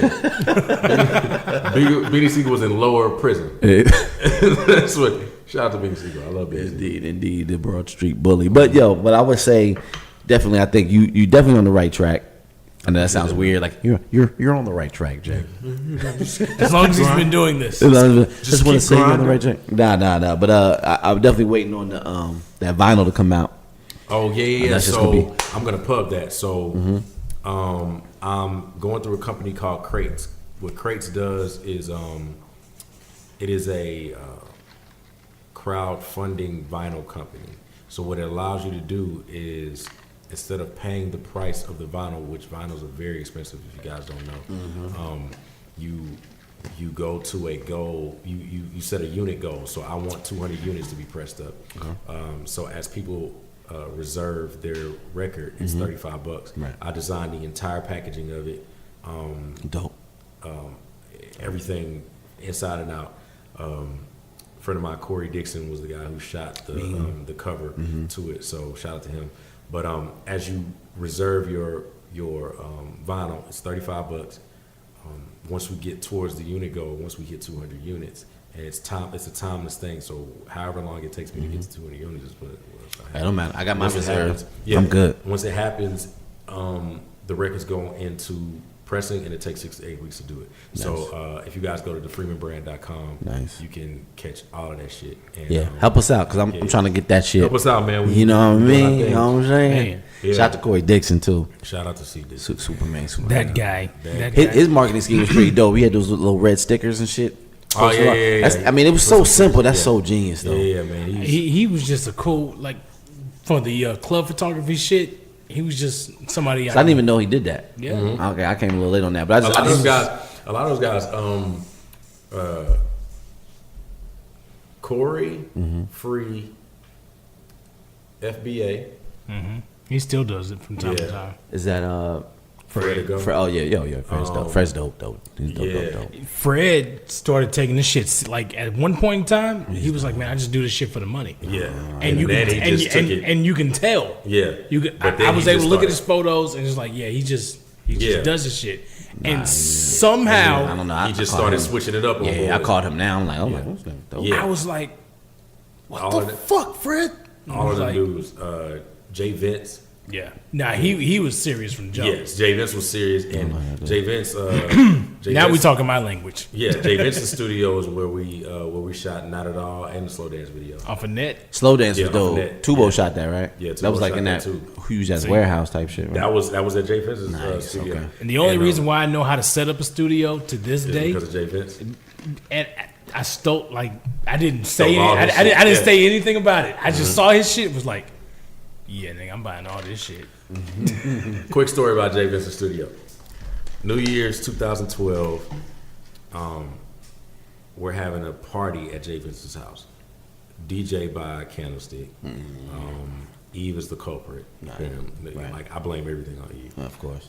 He seems like that guy. He's the son of a bitch. We threw this house party. It was free, everybody, and it was at the time the collective of people that we had around us was fucking amazing. So it was the nice guys and everybody that was at U of H, and then we had Corey and all the guys that was at PV, Matt, all these guys. But then we had the Dallas crew, which was Sore Losers, ADD. Sore Losers is Brandon Blue, who was the producer, and the rapper was a guy named Vincent Brown, so they would go by Blue and Brown. And but crazy shit was Brandon Blue's older brother is Brian Blue, Blue the Great, the painter. So look him up. He's out in LA now. He's a native of Dallas. He painted the cop car that Kendrick Lamar was standing on at the BET Awards. Wow. And this was well before all of this stuff. They had him and a guy named Jeremy Biggers had a clothing line called Uncommon Color. And so it was a collective that was similar to 265. Because everybody did a whole bunch of shit, right? Right. And Sam Lau was around, and my girl Morgan and all these people. So a lot of these people came down to Houston. There was a couple of people in Austin that we fucked with, like from Scoremore. So it was like Erica Harlow and Annalise and all of these people. So we just always just hang around each other. Right. And so That was early. That must have been early Scoremore shit. super early. Wow. Super early. This is 2012, 11. So this is when this was even when the rappers were first coming to Texas. Right. So I remember Big Sean's first Houston show was in the restaurant at House of Blues. Not even in the Sheesh. Peacock room. It was the downstairs restaurant. Right. And so we had this. It's like there weren't a lot of like Texas dates for like big stars. What they was doing was bringing this company. Scoremore was bringing people through Texas. So when they got ready to come to Dallas, San Antonio, they needed somebody. They developed Texas relationships dates. with all the venues. Gotcha. So they got the Texas date going, and then they would go off to Louisiana and all that kind of shit. And Scoremore did that. Yeah, and Scoremore was doing that. Sasha? Yeah, Sasha was doing it. Wow. And so Sasha might have been like 21, 22, That's or whatever. fucking But crazy. Sasha didn't really hang around us. He would just book nice guys for shows every Yeah. now and then, Yeah. and then they had their little thing, and it was whatever. yeah, indeed. And so this particular party, it was going into 2012, and just a lot of people were at the photography studio at Jay Vince's studio. There's one bathroom in that studio. So Interesting. it was crazy. Yeah. That year, New Year's Eve, they brought Jeezy down here to perform at like Reliant or something like that. That's 2012. That had been big. The opener for that was Big Crit. Damn. Big Sant was his hype man at the time, and they're best friends. Okay. So the ball drops. By this time, I know Crit and I know Sant very well. Every time Sant comes into Houston, he hits me up. So I'm so drunk at 12:30 that You should be, as you should. I'm like, oh shit, Crit and them down here. Let me call Sant. I text Sant. I say, where you at? We at the hotel. Fuck you mean you at the hotel? It's New Year's. We ain't really had nowhere to go, so we just kicking at the hotel. Stay right there. I told my girl Erica, I said, Erica, I'm going to pick Sant up. And I said, because the last couple of times that they had been down there, I would pick up Sant, and Crit would never come out of the hotel room. He would just be like, I'm good. I'm going to just chill at the hotel. I don't know what it was. And so, New Year's Eve. And so I told Sant, I said, you tell Crit to get dressed, and he's coming with us. Right. So I tell Eric, I'm like, yo, I'm finna go pick up Crit. He gonna pick up Crit? Cool, let's go get him. Right.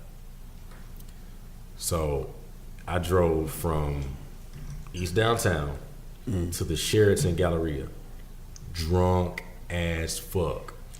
Erica's in the car next to me 17 minutes. with a bottle of champagne in one hand and a bottle of wine in the other hand, open. She got her thumbs in the So it won't thing spill. so that we don't spill. Wow. Right? Erica, I love you to this day. You're the homie, and I miss you. I haven't seen you in a long time. So we get to Sheraton. Song comes out first. I said, "Where Crit at?" Oh, he coming out. Crit jumps in the back. I'm driving a 2009 Honda Civic. Nice. So we packed this car. We 4 deep in the Cadillac. But the gas mileage is efficient. Wonderful, right? Absolutely. So I'm on the road, and he's like, I'm riding, and it was like, something was like, man, play some of your shit, man. So I'm playing him slow dance. I'm playing him, some of the shit that was on the first album, Right. Niggas You joint. So I was like, yeah, I got this song, and he was like, hey, and Crit finally spoke. He's like, hey, ain't no disrespect, bro, but hey, you slow down for me. I look at my speedometer. I'm going like 85. I'm going 85. That sound like me. I be telling niggas slow down. I'm like, oh yeah. He was like, yeah, man. We ride slab, man. We don't. I'm trying to We live. don't drive fast. We don't even drive fast. Boy, man. sound just like his ass. You gotta let him see rims, man. So you gotta let him see. He said, you gotta let him see rims, man. Yeah. I said, man, I ain't got no rims, dog. These hubcaps, man. Like, so we get there, whatever. We get to the party, and everybody's looking at this nigga like, I think that's Big Crit, and I know that's Big Crit, but that's probably not Big Crit. You know, you look at niggas and you be like, Yeah. Hey, thinking I it's think October that's- 31st. yeah, that look like Jay-Z. Mm-hmm. And I mean, he sound like Jay-Z, and it is Jay-Z, but I don't think that's Jay-Z though. Who he that's came in with? Yeah, who he came in with. So we walk up, and finally somebody was like, hey man, you Big Crit. Yeah. Ah man, that's what's up. So I bring this nigga to the party. Go in, and the problem with house parties is, what's the number one problem with house parties? It's Too too many fucking niggas. No. It's people don't. Everybody sees everybody. No, hold on. Biggest problem. I want to guess this. Give me a hint. I think I can get this. I think a hint would give it away. It's a problem at everybody's house party. No matter what. It's not enough alcohol. Boom. Nah, not my house party. You will always not run out of alcohol. Nah. Not Nigga. true. Your shit is We different. ran out of alcohol. Your sh- So we get there, and I'm like, man, you want something to drink? Yeah, man, that's cool. That's, And I know he drank dark liquor because the first time I saw him in Texas, he came to Beaumont. Not Beaumont, Privy. And he's bumping your EP. No, That'd been dope. He was performing at a little spot in like Hempstead, because a student at Prairie booked him, and get this, the bill at that show was Kyle, Big Crit, and the guy who opened for Big Crit was a random white guy with tattoos. I know who it is. You know who it is. What's his name? Fuck is his name? Come on. He's from Houston, right? No, Okay, I don't know who he is. MGK. Oh wow. That's what I was gonna say. I was gonna say. He was like, yeah, I we was got gonna say Big old boy. Crit. He was like, yeah, we got Big Crit and Machine Gun Kelly. I'm like, what the fuck is Machine Machine Gun Gun Kelly? Kelly. Yeah, that's kind of weird. And Crit only had one mixtape. Crit was here at the time. That was it. Okay. And and he had like country shit. That was what was popping for him. And so this might have been before the remix. Wow. Oh, with Ludo. Yeah. Okay. And so so I knew he drank dark liquor because he told them that all he wanted was a bottle of NJ and just pay him, and then that's all he wanted backstage. And he was like, NJ, who the fuck drinks NJ? Yeah. He was like, man, I'm from Mississippi. And slow down. I'm from Mississippi, right? Hey, slow down for me. And so I'm like, man, so I'm hustling, looking for dark liquor and shit. There's nothing left. Wow. I said, Tubo, dog, like, what the fuck? We don't have no liquor. Yeah. Like, all these bottles is just empty. So Tubo like, I don't know. And so he opens Jay Vince's freezer. Boom. There's a bottle of Jack Daniel's honey in there. Oh wow. I said, hey man, I don't know if you fuck with Jack Daniel's honey. He's like, hey man, don't even trip, man. Hey, just pull me up. Nice. He sat on the stairs the whole time, and he's just quiet as fuck. So, and Dutch found out that they were there. I think Sant told him, and Dutch was like, I gotta go make sure these niggas get home. Yeah. So he shows up and he like takes everybody home or whatever. It's like 6 months later he comes down here for that first album tour, and I'm backstage. He's like, "Hey man, you know what I want to do?" I said, "What?" He said, "I want to do some more of that ball ass shit y'all niggas did on New Year's that day." Baller ass. Wow. I said, "What?" He said, "Nah, man, that shit was live, bro." Yeah. I said, "Man, you had fun." He was in there. So, At Jay Vince's studio, we collectively somehow stopped up Jay Vince's toilet. oh wow. We broke the toilet. There was, I don't know how it happened. Niggas was just peeing on toilet paper. Neck like Mike Tyson. Neck like Mike Tyson. And so it was bad. It was bad. So shout out to Jay Vince. Thank you so much. Because we had a party at your shit and you never allowed us to have a party at it again. Party at your shit. We wouldn't couldn't take either. a shit. No, Where's Dutchington from? Is he from Houston? That's just from Houston, from somewhere. I don't Is know. he? Wow. But I don't know what side of town he's from. But because I met him very later on. Yeah. That's pretty dope. That's pretty dope. Hey, we take a break, man. If you got time, you can go over some topics, man. If you got time. Oh yeah, man. I got it.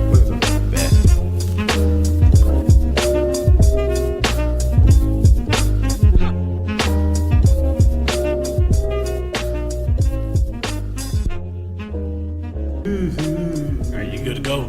Yeah. Okay. Now we back. We're gonna cover some topics.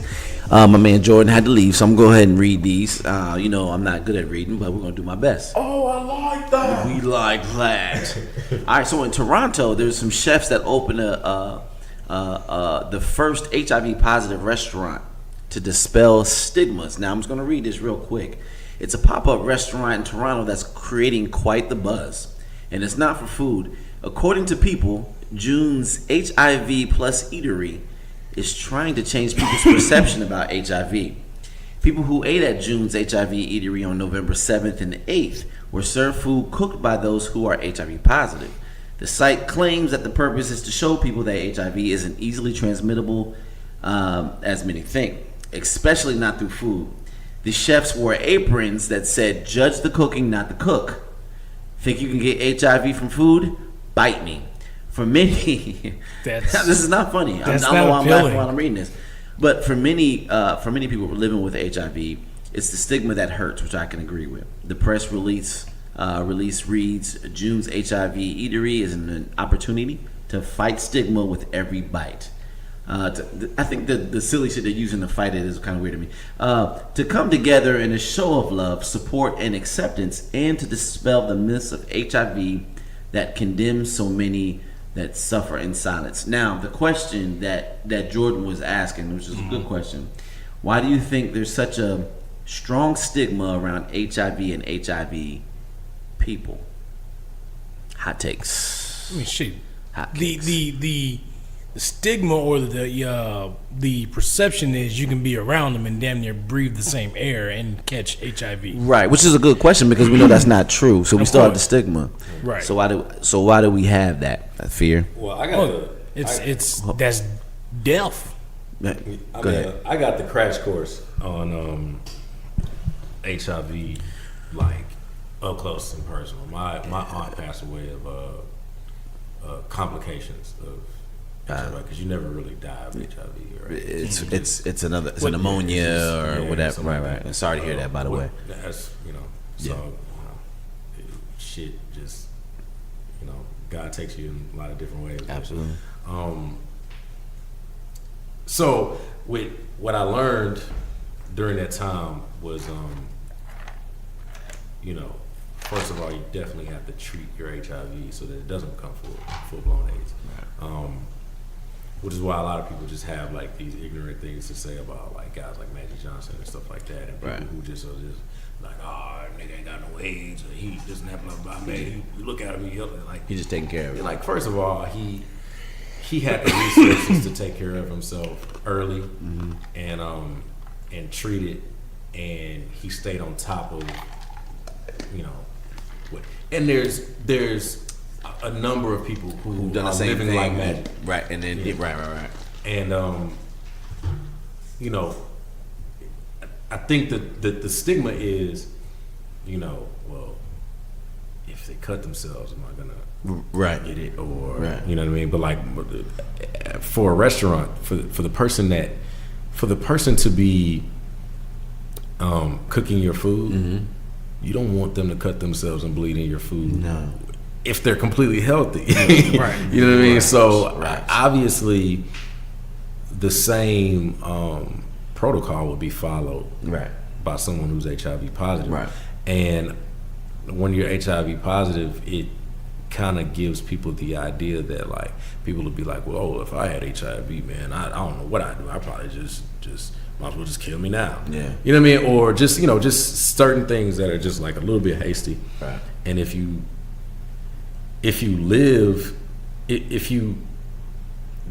do your research on it, and if you educate yourself on it, you know that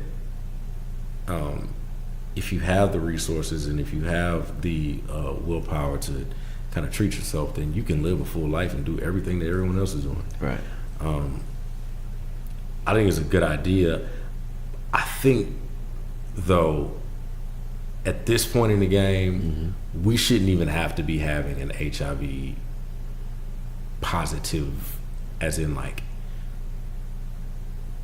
Conversation. Yeah, like, or HIV positive. Like, we shouldn't even be having a restaurant to show people like, see, you aren't gonna catch AIDS. The reason why I kind of like, I don't know if I champion it or I think it's a great idea, but I'm not mad at it because we haven't had a conversation in a long time. Right. And I think people that I agree with, because when I seen it, I was like, when I read it, now reading it from an article written from Jordan, it's like you got time to kind of go, kind of balance it. But if I was in a restaurant and I was sitting down there and someone's like, oh yeah, that's Josh, he's HIV positive, he cooked the food, and it was like that, I had to think I might not have the proper reaction.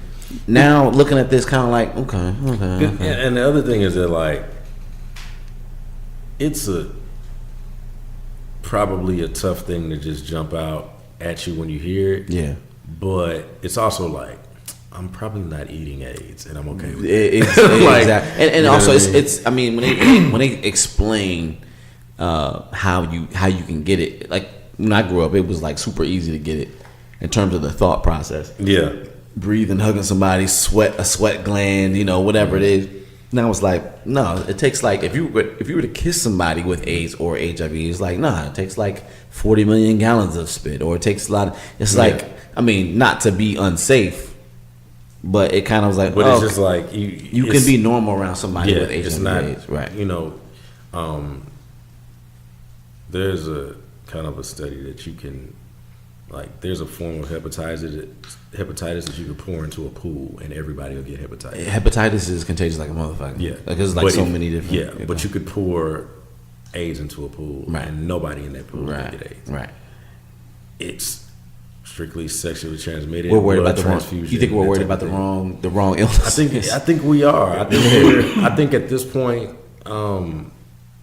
we really are like overdoing it when it comes to dealing with people with HIV, and I think the biggest thing is with HIV, at least for me, because I know I wouldn't want to. I couldn't have sex with another woman after that. Like that's absolutely. That's like chopping your penis off. It's when people say you might as well kill me now, I'm like, I kind of understand that thought process because the idea that you could be having sex with somebody or even be in love with somebody that has HIV, it takes another type of thinking for you to even go through. Shout out to Cookie. I mean, you gotta be a really, really strong person, and you gotta be very, confident and very educated on what's going on. Who do you think stronger? Let me ask you this: who do you think stronger? I can't think of her first name, but Martin Luther King's wife or Magic Johnson's wife? Oh, you talking about Coretta? Coretta. Damn, thank you. Coretta or Cookie? Actually, we gotta put them on the same. Kind of, sort of, but you gotta. I mean, Cookie, like, you know, because what happened with Cookie is just like you.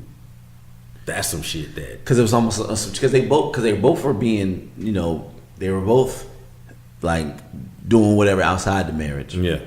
Magic may have an excuse, like, because they can say, well, that can be contracted way before, and they just now found out. Yeah.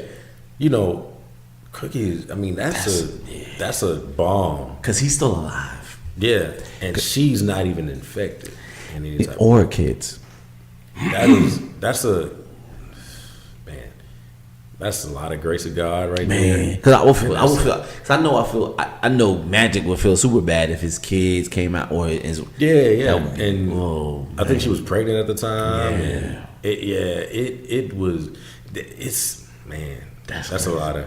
You know what? When I saw his 30 for 30 about him they kind of glanced over talking about how each he other. had AIDS, like that timeline, that all of that stuff happened. Like I want to say he got. 91. I want to say he like announced that he had AIDS the day before my birthday, Was your birthday? November 8th. That's probably right. I know I was playing football, so it was like 90, 91. I also was born the day that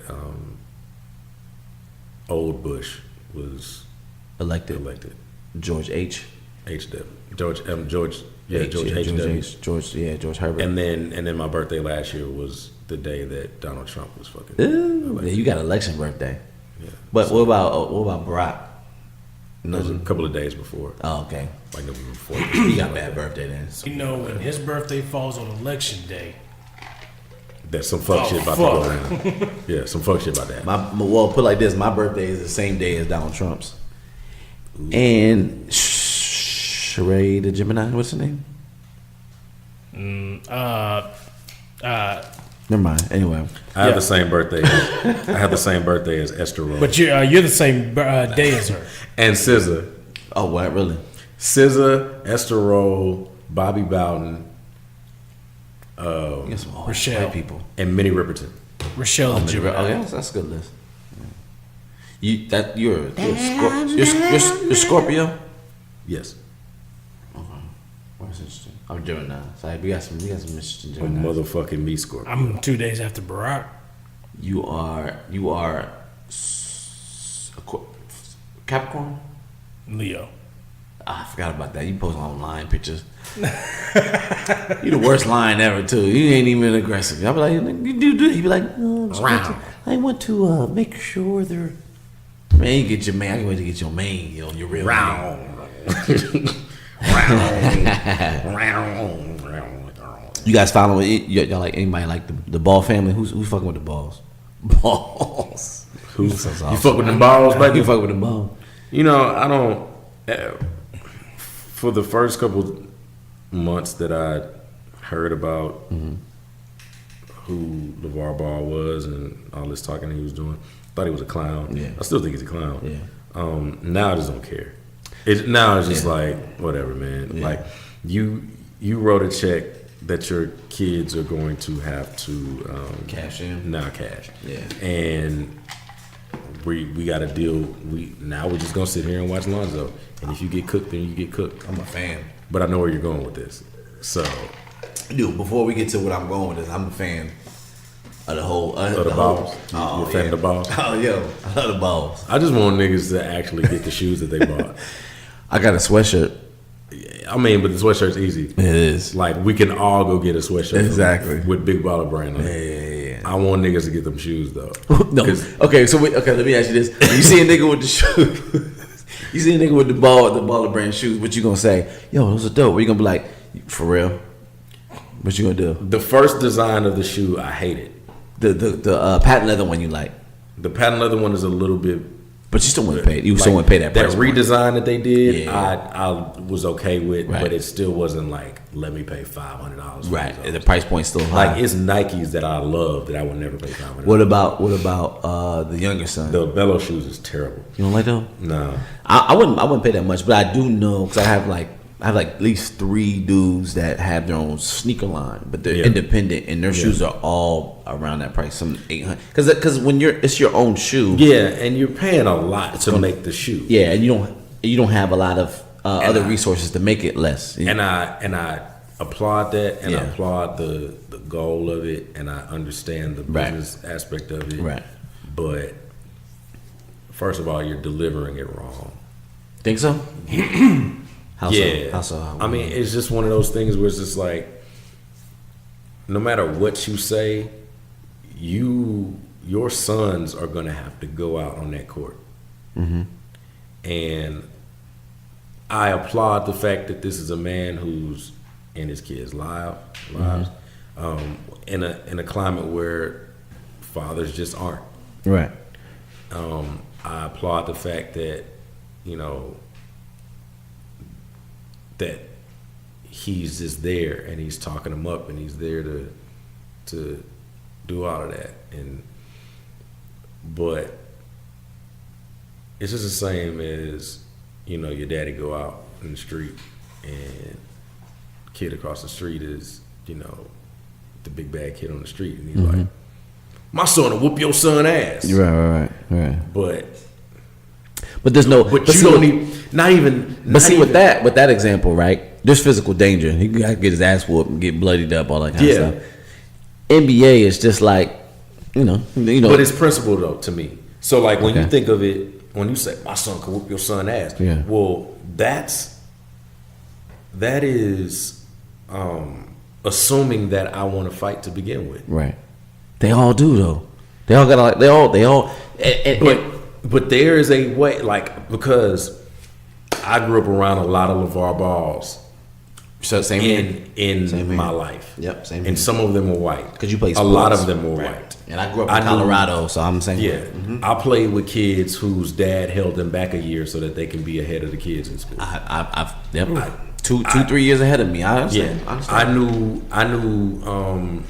I knew kids who in middle school, their dads would keep them home on Tuesdays because that's when games were, and he needed to get his rest. I knew those guys. Yeah. I also know that those kids hated football by the time they were in high school. It's the pressure that you put on your kid a lot of time. It's easy. You a black kid. Everybody that's black wants to hoop. Right. That's super easy. Right. Everybody that's black want to rap and hoop because that's what they see every day. And be doctors. And nah.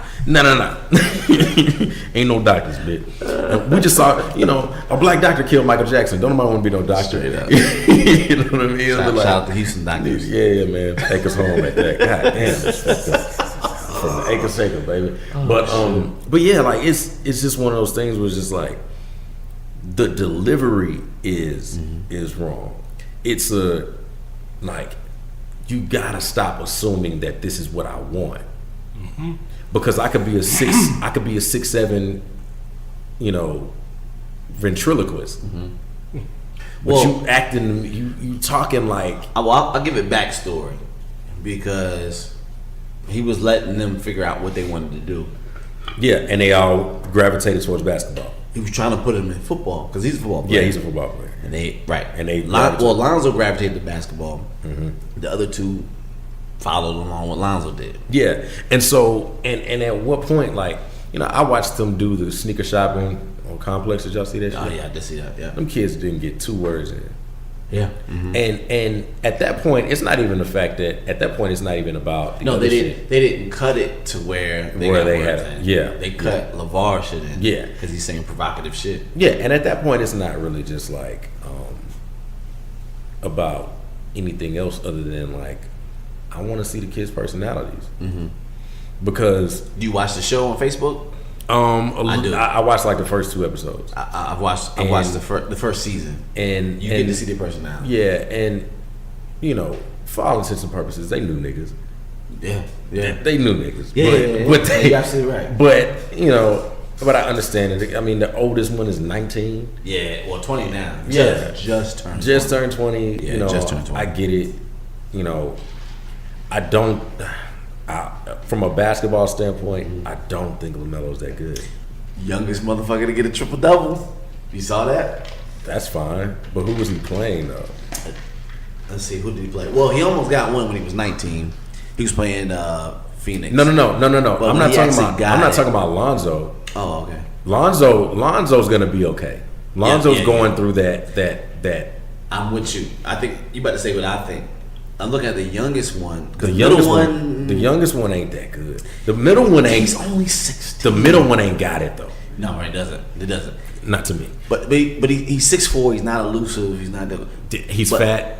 Yeah. He's Paul Pierce, but he's not Paul Pierce. he's not Paul Pierce. But I'll say this, right?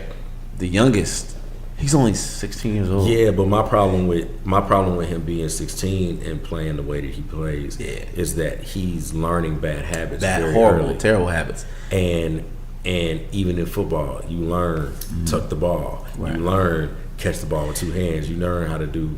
I was saying that too, but I noticed a lot of those fundamentals aren't fundamental anymore. Going inside out, Right. It's all towards him. Right. I think he's a little more extreme, Right. But I think they could dial it back. And he's like 6'5" now. He's like 16. Yeah. He's not explosive yet. He's so slow. Yeah. But I see him now. He's getting his little bunnies Yeah. and he's dunking them. Like if he can get that Lonzo explosiveness, But get him out there. But get him out there with Shaq's son. And Shaq's gonna Sharif or is what Shakir, whichever he the hoop oldest with one him. is. You're not talking about the number one dude. Wait, no, it's not. They don't hoop on the same team. No, there's a dude, the number one dude in high school right now, the one that be like just throwing down. Oh, you talking about Our-skinned Zion? brother. Zion Yeah. Williamson. Nah, I'm talking about Shaq's oldest son. Oh, okay. He's a junior or a senior. Get him out there with him, Okay. and watch that nigga give him buckets. But all game. what is he? He's like 17, What's and he's the- like, how- but he's like 6'7", 6'8". Oh, so he's like, But he's got he's not Shaq, but he got the little He got interesting. he got like young Garnett game because he's long and he's wiry. He doesn't have Shaq's like densities. Yeah. He's long and wiry, and he can the boy can hoop. And it's just kids. let you know, it just lets you know that if you have the resources to teach folks, because if you look at LeBron's son, Dwayne Wade's son, Dwayne Wade's son, yeah, Jackson, I didn't even know about. yeah. Boy can ball, man. Man, just look at this having the resources. It's almost like your genes are. It's like no, if you're in a life, you're able to like put them with this, put them in that camp, and all that kind of stuff.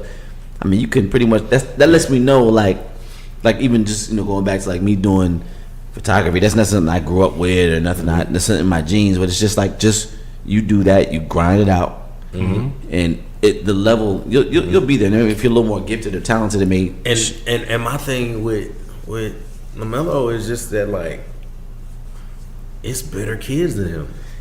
Yeah, It's better kids because at But this it's not. point, That's the point I was going to. It's not Yeah. about that. right. But here's the thing though. I think it's Sharif O'Neal. Okay, I think if it is, it's the I oldest definitely one. heard that Yeah. name before. Yeah, Let's say it's Sharif. I'm probably super wrong. No, I think it's Sharif or Shakir, one of those. because he's a Because sheriff, and yeah. Sharif sounds very much like what he would call probably, himself. probably so. Yeah. So, young O'Neal, right? Shaq could do exactly what LeVar's doing. He could give Reef his own shoe. But he don't have to, because he's Shaq's son. Yeah, but what I'm saying is that they can give him a signature shoe right now, and they could sell that shoe, and all the kids will be wearing Sharif O'Neal. But it's Shaq's son. It's Shaq's son, He don't but need it's that. but it's also because now LaMelo is just Lonzo's little brother. Right. Because we don't know we didn't know who LaMelo was until we knew who Lonzo was. Actually, I knew who LaMelo was before I knew Lonzo. Because of that half court, that bottom feeding, that half court jumper. It kept showing that. I was like, I thought it what was. is this? No, it's about the 92 points. That little was Chino Hills. That was the worst showing of basketball I've ever seen in my life. What they do is unconventional. It was worse to me than the time that I saw Yates beat Scarborough in basketball like 144 to like 20. That's terrible. Because Yates was just doing their jobs, right? Yates was just at the time they were coached to full court press But 4 the quarters. game he scored 92 was actually a decent game. No, it wasn't. It wasn't a blowout? Because Ollie. Well, no, it wasn't a blowout because they wasn't playing no defense. Them dudes was hitting threes. What Chino Hills does, if you look, the NBA is actually doing that right now. The NBA is actually doing what Chino Hills does. Like they get a break and they just throw it. Yeah, but to the big man launching. Yeah, but they ain't doing that shit every fucking play. Right, because NBA they adjust, they're smart, and right. Because the NBA got good players. Exactly. The team that Chino Hills was playing wasn't playing no defense either. No, everybody was camping out at the 3-point line. They were playing traditional D, but what they would do, they would score, they would launch it like with the middle son. No, the middle son, LaMelo. He's 6'4". He would run out. They would throw it down. Even if they scored, he would just catch the lob, and it was me on this guy. But they weren't. They didn't even start denying the kid the ball until the 4th quarter. He already had 60 points by then. You're talking about LaMelo. I'm talking about D'Angelo. He dropped 72. What they would do, they would just take it, launch it. It was 1-on-1. You catch it, you bump him, and score. That's what he was. And that's what they did. That's what they did with LaMelo. LaMelo was just out there by himself. No, he wasn't the one. He wasn't the one catching those. He was just firing away. He has a green light at all times. So how long have they been playing basketball? Just out of my own curiosity. Put it like this: Lonzo just turned 20 like a couple weeks ago. Okay. So they've been playing. Then the one that got caught shoplifting in China, he's what, 17, 18? Why was he shoplifting? Who knows? We can't answer that because he has money, but you never know. You don't even know if it was really him or the people. Let's get to that part of it because I know we was getting to that. Because cool. This nigga, man. So basically, LiAngelo Ball and the 2 other players, they returned home from shoplifting in China. Trump weighed in. In a positive turn of events, the 3 UCLA players accused of shoplifting in China have been allowed to return to the United States on Tuesday. Today being Tuesday. Yeah. Mm-hmm. You'll probably be hearing this on Wednesday, Thursday. Yeah. Many big name celebrities, including Donald Trump, intervened in the Big Baller case. During a 2-day staked visit in Beijing, the celebrity in chief, who wrote this? That gotta have been Jordan. Celebrity. Yeah, that's not like something Charlamagne was saying. Mm-hmm. The celebrity in chief personally asked the president to resolve the case, in which he promised to do so. Shortly after, LiAngelo Ball, Jalen Hill, and Cody Riley were allowed to return home from Shanghai. Initially, reports revealed that the Big Baller could be facing up to 20 years in Chinese prison for stealing sunglasses from a Louis Vuitton store. However, it was revealed that the boys would be facing 20 days of house arrest in a luxurious Chinese hotel. Days later, the Ballers were seen at the Pudong International Hotel boarding a flight home. Yada, yada, yada, yada. We already know. But basically what Jordan was asking is why do you think... We'll get to this question later. I'm going to ask this so we can answer it later. But why do you think that athletic stars find themselves in situations that eventually hurt their careers? We can answer that now or later. I want to talk as to how did that shit happen? Was it Trump pardoning them or what the fuck? I don't know if it was a pardon. I think it was just more of like encouragement. Like, hey, just let it go. It's chill. It's cool. It's cool. But the thing is, he's high profile. I'll tell you this. So, I mean, Jalen Hill and Cody Riley lucky that they were stealing with motherfucking LiAngelo Ball. Also, though, one thing that I can attest to playing in the NCAA for as a short amount of time that I did, it's not very far off that your high-profile university also threw a little cash out there.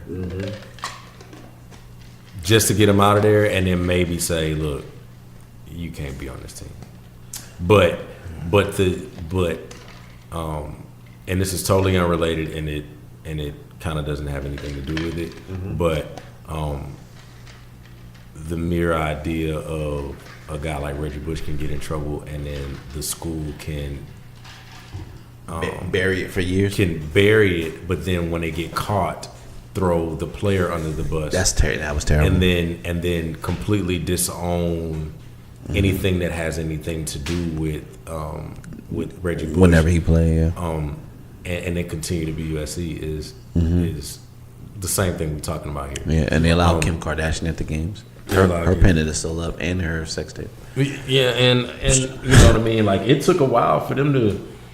They didn't immediately get rid of OJ shit. Right, you're absolutely right. You know what I mean? Like they, you know. And when you get your letters of from USC and they talk about how prestigious your university is and how great their football team is and all that stuff, they're still going to talk about all the Heisman trophies they had. Right, and include that. They're going to include Marcus Allen, Reggie Bush, but Marcus Allen did some shit. Right. No, but Marcus Allen is the one that didn't. No, I was about to say, I was like, wait, what did Marcus Allen do? And Reggie really didn't do shit. His parents was poor and right.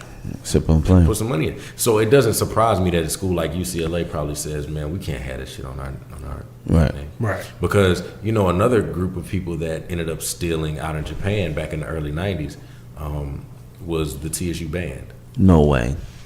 Yeah, they went out to... The niggas is still in jail right now, huh? I don't know. They call them the Ocean That Stole. They were stealing out of a hotel. They stole Ocean TVs. That Stole. Yeah, they stole TVs and all type of shit. And but that's a running joke. Everybody's always going to talk about the Ocean That Stole, especially if you went to PV. Oh, y'all band went out to Japan. Y'all niggas and stole some shit. You know what I mean? Like that, because that's their thing. UCLA can't bear to have that. Right.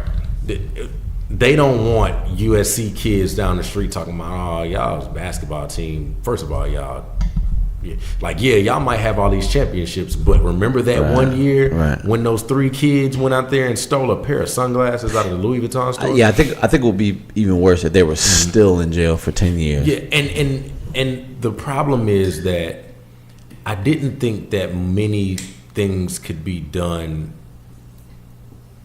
as dumb as some of the stuff that I've seen over the years. It was like 3 stores they stole from her. Yeah. You're stealing in China, though. Like, you're not even stealing in Japan. You're stealing in China, where we don't have the greatest relationship with China. Yeah, but they just going out there just. I think people saying that, but I think they're young dudes. I don't think they know the difference between stealing in Japan, stealing in China, stealing in the U.S. Right. I think they're just going like, we somewhere where I don't live. If something happens, I'm okay. I think they're thinking ignorantly. But the other thing is that I always tell athletes, I always tell people about athletes, especially basketball players, is that if you know you're going to go to the NBA, all you really got to do in school is don't get hurt. One, don't get in trouble, and don't worry about it. Got you. And as blunt as it sounds, that's a good advice. That's exactly what you can't do. Right. You can fail a drug test at school. The NBA still gonna take you. Right. You can get in a fight. Right. NBA still gonna find a way to take you. Shout out to Blunt. Yeah. But so let me ask you this: so why do you think rising athletic stars find themselves in situations where they eventually hurt their careers? Because they're not thinking. Once you get to a point where you, and I've been around those kids like that. I've been around guys like that. I say this: they do shit that every other young motherfucker does without, and when they don't have anything important to lose. Right. It's just kids. I'm not gonna say phrase it as kids being kids, but sometimes it's just ignorance. Does ignorance. There's two aspects I can view it from. One aspect is from the kid who seemingly has everything and maybe doesn't have to hurt for too much, and they're also the best athlete or the most high profile athlete around. They kind of feel like they're untouchable. Right. They feel like, man, everybody know me. I could go to China and I could steal a pair of sunglasses, and these Chinese motherfuckers gonna know me too. You know what I mean? And or one of your stupid ass friends, or one of your friends who's on the other side of things that I'll explain in a second, is in there not thinking the same thing. Right. And y'all just end up clicking, and he's doing some dumb shit, and you're just like, oh, well, let me go do some dumb shit with him. Yeah, I'm not gonna let him do dumb shit on his own. Yeah, I'm his teammate. Yeah, absolutely. But then you have the other side of things where you got guys that put themselves in positions, in situations because they don't have everything, In fact, they have nothing. They're Right. just really good athletes. Right. And LeBron James. they can put themselves in a position where, like, I could rob this dude right here, or I could sell dope right here, or I could smoke weed, because in high school they ain't really drug tests. So like I could do all the shit that I was doing. I could sip this lean, and then I could get by and get to practice, and I could shake it off. I shake off this weed. I shake it off, and I do it. But then you realize that, like, you know, everything is a different game once you start fucking with niggas' money, and all you're doing in the NCAA is you're fucking with the NCAA's money, Right. and because it ain't your money, Right. because you making money for them, Right. and that's all you're doing. The NCAA, the moment you start fucking with they scam, you're out of there. That's it. And they don't understand that part. And some of them are thinking, well, we only gonna be here one and done anyway. We going to the league. Yeah. I only gotta be here for a semester and a half, and then I'm ready to move and move on and do my own thing. That disrespect can get you nowhere. Yeah, but as much as I hate the fact that these kids got to go to school for a year, because that shit is dumb, because they don't want to go to school, and you're not doing anything but ruining NCAA basketball, because the level of play in NCAA basketball isn't great. Right. Because the best players in the NCAA are staying 1 year. Exactly. They're not staying 3 years. Right. Precisely. Michael Jordan stayed 3 years. That was a different culture when he was there. Right. It was a different culture, and but imagine if Shit, I mean, motherfuckers wasn't getting drafted out of high school back then. Yeah, they were. they were Moses Malone, and it was a few guys. But they were And- they were like superhuman. Michael Jordan was like a superhuman athlete at the time. He was just like he an was- athletic young dude. Okay. And he was on the team with James. I mean, Worthy then why and was Sam it a Perkins. big thing when LeBron and LeBron was just Because LeBron to this day he was Usain Bolt. Yeah. It's like that's like you gotta take LeBron that to this day is the greatest player to ever come out of high school. play. And then even if you look at Kobe wasn't ready. Yeah, because LeBron had was immediate impact. ready. LeBron was ready. He was like holding back his first year. Yeah. that's That why it's team- almost amazing. I'm kind of fucking with him because LeBron, when he got a triple double, was like his second year in the NBA. Melo came out straight from college Yeah. first year, and he did that. But I think it's just a different league now. Yeah, You know, it was, it's but a little it was different. coming out. Kobe, Garnett was before Kobe. Yeah, he was. Um, Sean Kemp, you go Sean back, Kemp. you know. But usually it was like big players. J.R. Smith came out of high school. Damn, he did. He came out of high school. Darius Miles, Quentin Richardson. J.R. Smith, actually one of the MCs I was managing, he went to the same high school as him. Oh shit. Yeah, it was in Jersey. So Yeah. who Private school were the Jersey. last guys to get drafted out of high LeBron school? James. LeBron James, good class. That's okay, it. so that's No, part- was it the same year as Eddie Curry? Eddie Curry was before Eddie him. Curry and what's the little short dude that was from Coney Island? Not Telfair. Yeah. Sebastian yeah. was after him. Okay, yeah. Damn. Speaking of like overall point I'm trying to get to is why they stopped that. because it's a nigga league. Well, here's the reason why they stopped that shit. The players in high school were going straight to the NBA, which meant that let's go back to 96. I wanna Colleges say. weren't getting the money, or Right. So let's go back to 96. Right. 96 was the year that Kobe came into the league out of high school. A guy that had been in the league a year or had been in college a year was like Ray Allen, or maybe he was there 2 or 3 years. I don't know. Right. But Ray Allen won a national championship while he was in college. Now, imagine what it looks like if Ray Allen plays a young Kobe Bryant in college in March Madness. Imagine what it looks like if, Corey just went to the bathroom and flushed, and we heard all of it.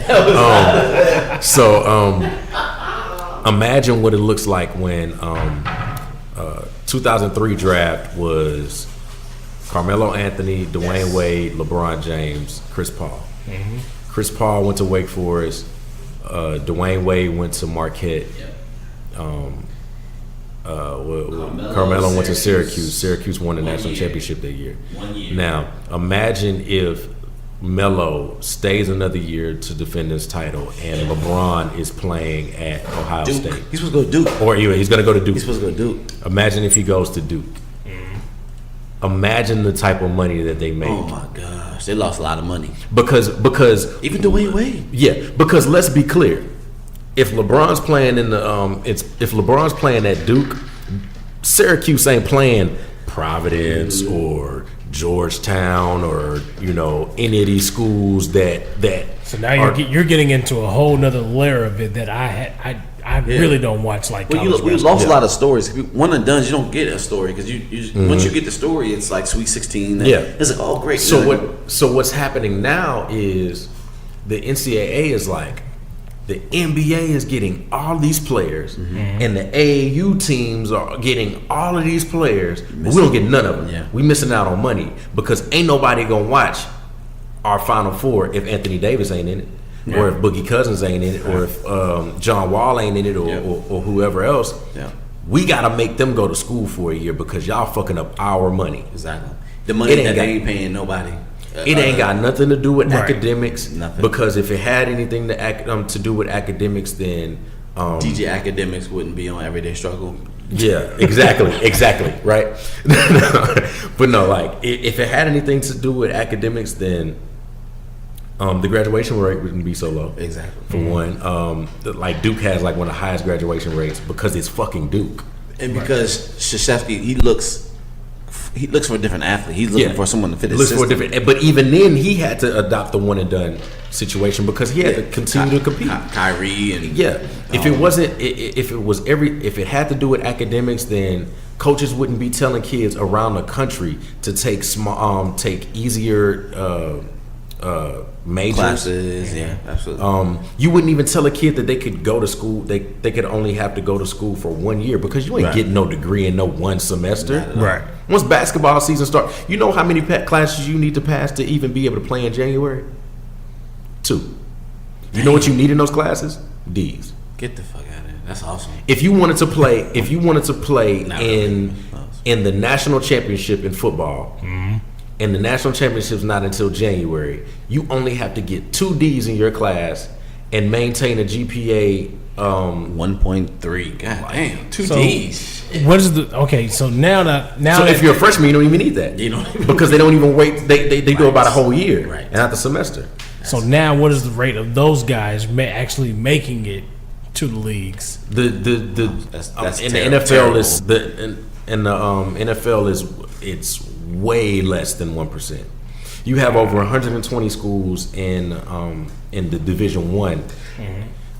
That's It's got to be way less than the NBA then, because Yes. there's like They- like 22 jobs on the NFL. It's like there's 11. 53 men on a roster in I'm the sorry. NFL. I'm sorry. There's 119 schools Yes. in Division 1. Yes. All of those schools have 85 players on scholarship. Only thing that helps you in the NFL, people get injured all the time. Right. You also have Division 2, Division 3. You have NAIA. Yep. You have And the boys is balling though. It's not like some whack shit. It's just, right. It's just opportunity like, shit. You have schools. You got guys that are coming from schools that are smaller and that aren't really getting and they're the ones getting that opportunity. So you got thousands of players, literally thousands of players Right. trying to find a job. And so if there's 115 receivers coming out in 1 year, then they're gonna travel 3 to 4 players on each roster on a 30 team league. They're gonna have 4 guys on the roster. They're not carrying 5. At UTEP, we had 13 guys on our roster playing receiver, and they all traveled because we ran a spread offense. And the reason why professional gets a lot harder is because you may be an elite running back going against subpar D-backs or whatever. Right. A lot of the middle linebackers that I know that in the NFL used to be running backs. They used to be there's receivers that can't get a job. They're D-backs now. I can tell you I can run down who my graduating class was in Texas alone. Des Bryant, Von Miller, Ryan Mallett, Jared Lee, Terrence Tolliver. That's crazy. Terrence Tolliver and Jared Lee went to LSU together. You talking about high school? High school. I'm talking about college going into the NFL. Yeah. A lot of them dudes that play elite spots, Yeah. end up playing non-skill spots. Yes. And this be running backs running from Yeah. motherfuckers that play running back too. Henry Melton was a prime example. Henry Melton was a 3A running back Yeah. in Texas. He went to Texas to play running back, and because A&M had Javarsky Lane. Right. It was also a huge running back. Yeah. And they went and got Henry Melton because they thought he was better. When he got to Texas, they said, "Well, you serve us better as a defensive end." So when I see Wow. cats like Gurley or like a Mike Vick in his heyday, Yeah. making niggas look stupid, you're an elite athlete because you're making other elite athletes look silly. My freshman year in college, in our conference, was just running backs. Ahmad Bradshaw from the Giants, shout out to Super Bowl champion. of course. Chris Johnson, the fastest 40 in the history of the combine up until like last year. Yeah, you still got it though. Nah, the dude from Washington, Aaron Ross, the receiver, he ran a 4.22 or something like that. Yeah. You ran a 4.3 in college. I ran a 4.34. That's crazy. Chris Johnson broke Deion Sanders' record Yeah. at the combine. Everybody was sweating Okay, on them. so that's Ahmad Bradshaw, Chris Johnson, Matt Forte, Chi-Town. He's a Dolphins now. I don't know who that. Jets. He's with the Jets. Right. D'Angelo Williams. That's crazy. Um, That was Carolina Panthers Yeah. at one point. I don't know. and we had 2 or 3 running backs that didn't even get to the league. Well, one was a free agent with the Chargers, so he had to play behind LaDainian Tomlinson, wow. which means that there was a guy behind LaDainian Tomlinson. Well, that you got to think was good. Sproles was there. That Sproles was there, so he wasn't going. He wasn't going to get crazy, it. yeah. Now. And in that running back class, nationwide, That's stupid. Darren McFadden and Felix Jones, they went to the same school. That's crazy. And now you're trying to. So I just named like both played for the Cowboys. yeah, I just named like 8 guys who now have to find a team on 30, Right. 32 NFL That's teams stupid. where 28 of them probably already have their running back. Right. So it already narrows it down. Basketball is even worse because they only Yeah. gonna play 15. Exactly. Well, they're gonna suit 15, Right. and 9 are gonna play. Yeah. 10 are gonna play. So honestly, a lot of the guys like if you drafted in the first round, you're gonna play. Second year, second round, you might not play. So going back to the ball, family. When I heard Alonzo's name, I was hearing him he's supposed to go like high in the second round. Yeah, The more LeVar talked, it was like he talked him up to 12. the first. Yeah, This nigga talked him to the second pick. So he has a lot of pressure on him. I'm like, nigga, you getting that second pick money. and I'm cool with the fact like Lonzo. And I think he will pan out to be a good. Yeah, NBA Lonzo's a player. rookie that doesn't really understand the NBA game yet. I think he doesn't understand the pace. That's what his IQ. He and he understands. doesn't understand the intensity of it yet Yes. because he's already a naturally laid back guy. Right. So when you playing against a guy named Patrick Beverly, Yeah, oh the my first goodness. game, and Yeah. Patrick is just out there like, nah, nigga, this the NBA. Yeah. Like fuck that. I don't know what you was doing when y'all was playing Oregon State. I think that but- helped. I think almost it's almost like Patrick Beverly was trying to help him. Yeah, I but it's swear. also like I'm doing this because like your dad talked a lot of shit, and so now I'm gonna see about that shit. Right. But I'm gonna see about that shit that you're talking because I want you to be as good as your daddy say you is. No, I really think he was like, look, because he was like, man, you can't be out here doing like you got these niggas that shit up, and I think it was almost like Patrick Beverly was like splash water in your face, Yeah. like, hey, wake up, man. Because one of Don't play. one of the other things though was, if you remember correctly, LeVar said something about him being better than Steph. You put him on the Warriors and they do the same thing. Or they asked him. They said, man, your son, he could be the next Steph Curry. He said, my son better than Steph Curry. Which when you say that, Patrick Beverly's like, well, Steph Eat me up, eat my lunch. He's kind of better than me. Yeah. So that means you telling me that this nigga's better than me. Right. Right. You telling me he's better than Kyrie? You telling me he's better than Isaiah? You John telling Wall. me that he's better than John Wall and Kemba Walker and all these guys that we've been watching? Right. And he hasn't played an NBA game yet. Right. And we watched you in in March Madness get ate up by another guy Yeah. from Houston. But don't forget, people don't know. You might know, but his mom had a stroke right before that, I get it. and he ain't say nothing about that. I get it, and I understand that. Right. I understand that, and But Fultz it's hard to focus on Fultz that. speed. Well, he had NBA speed already. And No, I no, don't no, think- not Fultz. I'm talking about No. De'Aaron Fox. Yeah, I'm sorry. Yeah. Fox had Yeah. NBA speed already. Fox dudes that I was seeing playing ball, they were like, man, No, Fox.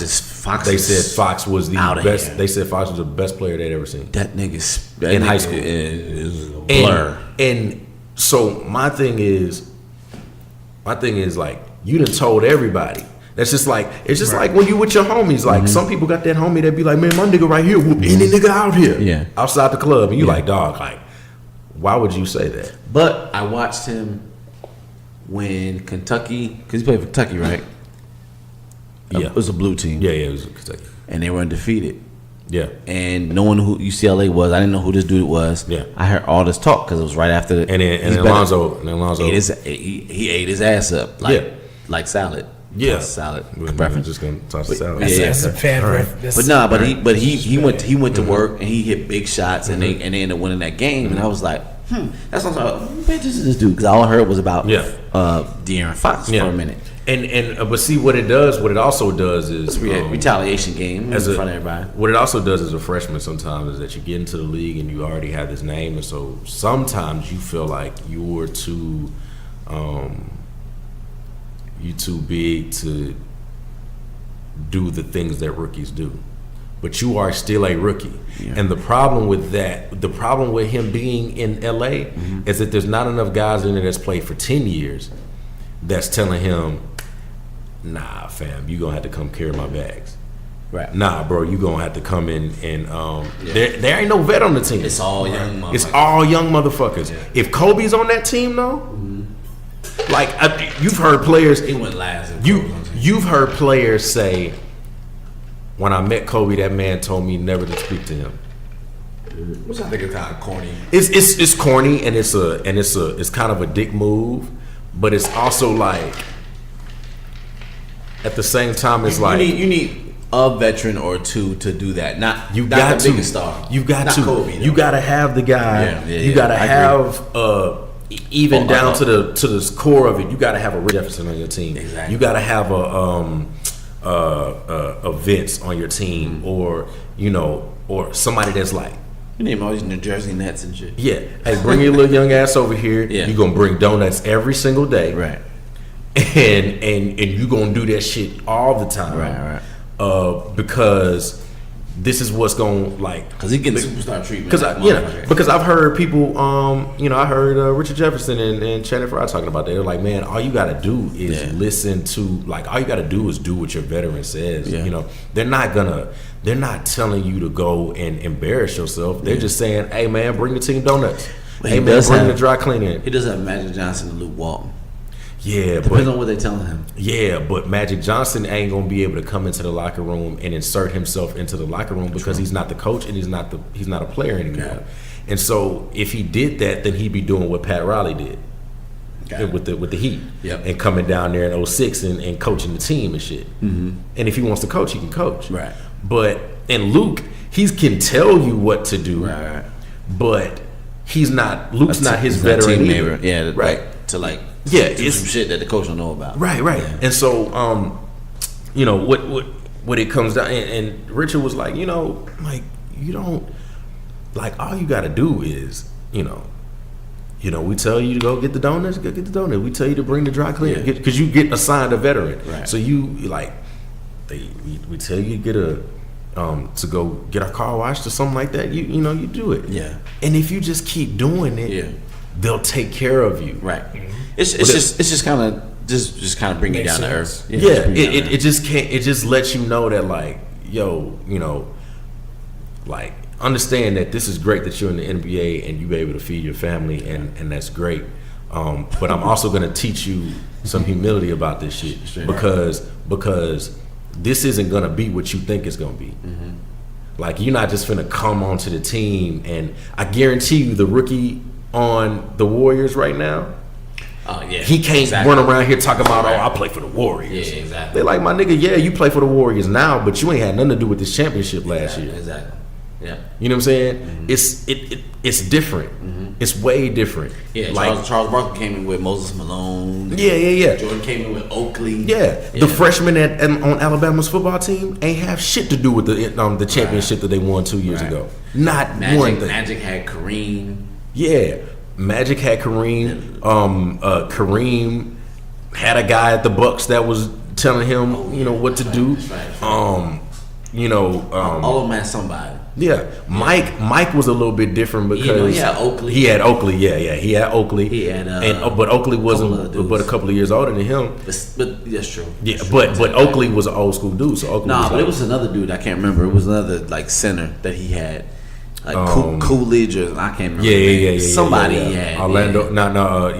Orlando Woolridge. Yeah. Woolridge. I said Coolidge. Yeah, and so you got that, and so like that's the other thing that's like, right now what Lonzo's going through is that he's going through that first couple of weeks in school where that math class is just a little bit harder than he thought it was. But he's not a mathematician. Yeah, and it's the first day he got there and it's a quiz.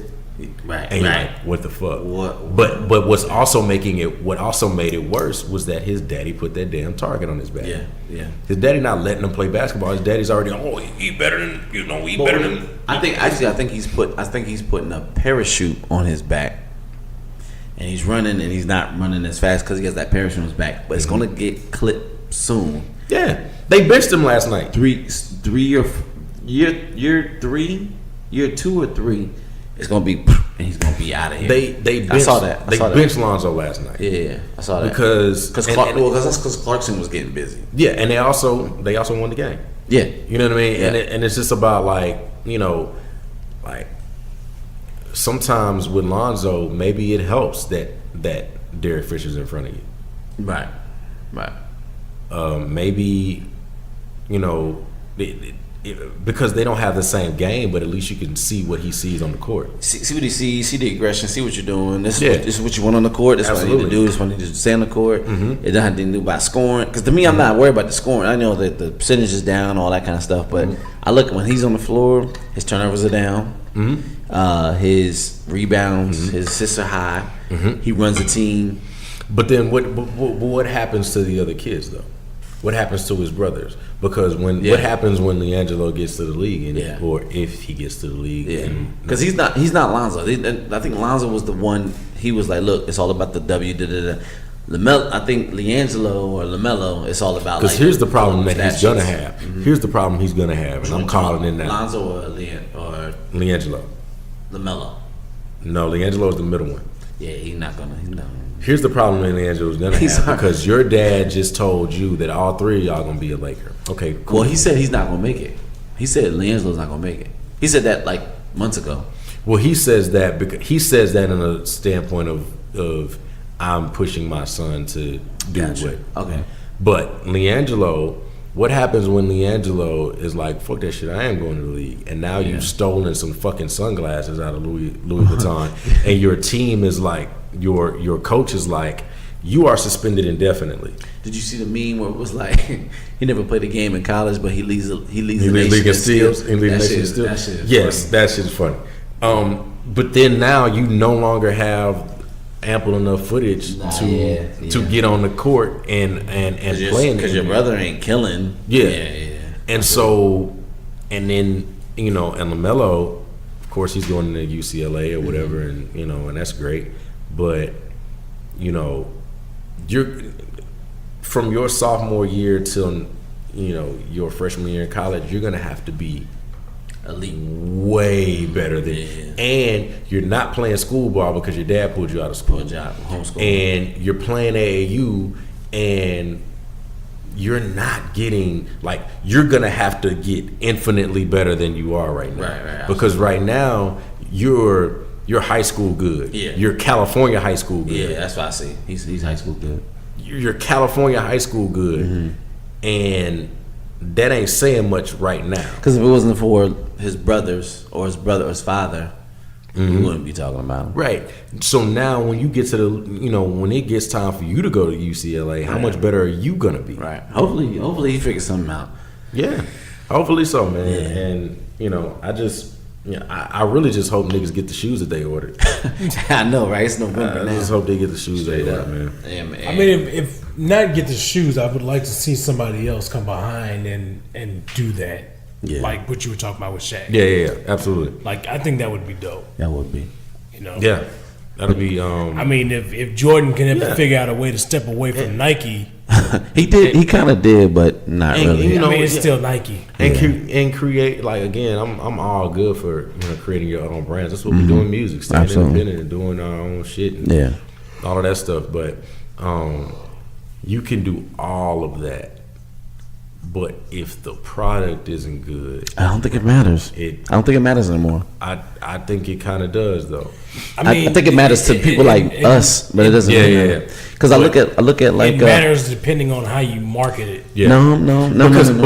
Because when they put that shoe out and people was clowning it and they was like, oh, ha, ha, ha. Nobody said, oh, this shoe's so ugly, I'm going to pay $500 for it. I don't think. They were saying, oh, this shoe's ugly as Yeezy shit. Boost 2s. Now what did happen was that a lot of guys who were in the league that understood the game and understood like how all What he this was stuff trying to push for, they the idea. supported him and I supported the definitely idea. and even Jay said I bought 4 pair. Right. And they didn't know that. And even Lonzo was like, I don't give a fuck. Yeah. And I was like, why would you say that? Yeah, and it's I think and that comes to another conversation of just like building content and building an audience and things like that. So going back to like I was gonna jump to Gary Vaynerchuk. Yeah. He just sold his shoe. He had 10,000 units. He sold out before his episode dropped on Breakfast Club this morning. Yeah. I literally tried to buy his shoe. It was sold out. And I have those shoes, but not that colorway. That colorway, and it didn't have the Gary V signature. Yeah, because of the You had the white colorway, I got the white and brown, which is and the dope. black and brown. But the green, like New York Jets colorway, Yeah. I literally tried to get it. Yeah. As soon as because he put it on his IG, I was an hour and a half late. I went on there, tried to buy it. It said sold out. Yeah, and It's like, what the fuck? But and the thing is what I wanted to say real quick when I said it was under matter because he has this philosophy jab right hook right, which is basically like give away your content then ask. Don't just keep asking. You can't just keep giving it away either. But you can't just keep asking motherfuckers. He didn't even right hook us on that shoe. He had a picture. He was like, it's my birthday and I got a new shoe, and that's it. Shit sold out. He didn't say go here, go there, go there. He didn't say shit. By the time he made this, by the time the Breakfast Club episode aired, it was gone. 10,000 units. Yeah, and It's fucking crazy. And that's And we didn't get it because we knew the quality or anything like that. I didn't know what it looked like. I was just trying to get it just off the strength. And it's definitely a dope scheme to put up in a dope like branding and marketing thing that K-Swiss is trying to do right now, and they're trying to K-Swiss, but for Gary. For Gary, He was just literally just giving away. He Right. was a personal Google. He was like, "What you want to know? I'll give it to you. Yeah, With the information, I give it to you." And Gary is one of those guys that was just like, "Look, I've been giving you free game." But he all didn't this say, time. "I give you free game by my shoe." But that's essentially what he ended up doing. And so he But without saying it. right. Without saying it. But that's my And he point was- with them dudes. If you just keep giving out content, and you just keep jabbing, and the show on Facebook, we don't pay for that. You know what I'm saying? They give away that's content that's out there. But what they did was they threw that shoe out first before the TV show. No, they threw out a what's the term I'm looking for? They threw out. A design sample of It didn't even matter about that. It mattered about the price, right? So that Yeah. what would you call something that's expensive? You would call it High value or high end or a high end product, right? And what they did was it's not coming out till November, but this was back in the summer. What they then started you also- doing, pop up shops selling $50, $80 sweatshirt. I can get an $80 sweatshirt. Yeah. Killing. They're going to different countries. Every time they go up, they sell out everything. And part of it, and again, these guys, whatever they did, they sold some shoes. They right on pre-order, which is really big.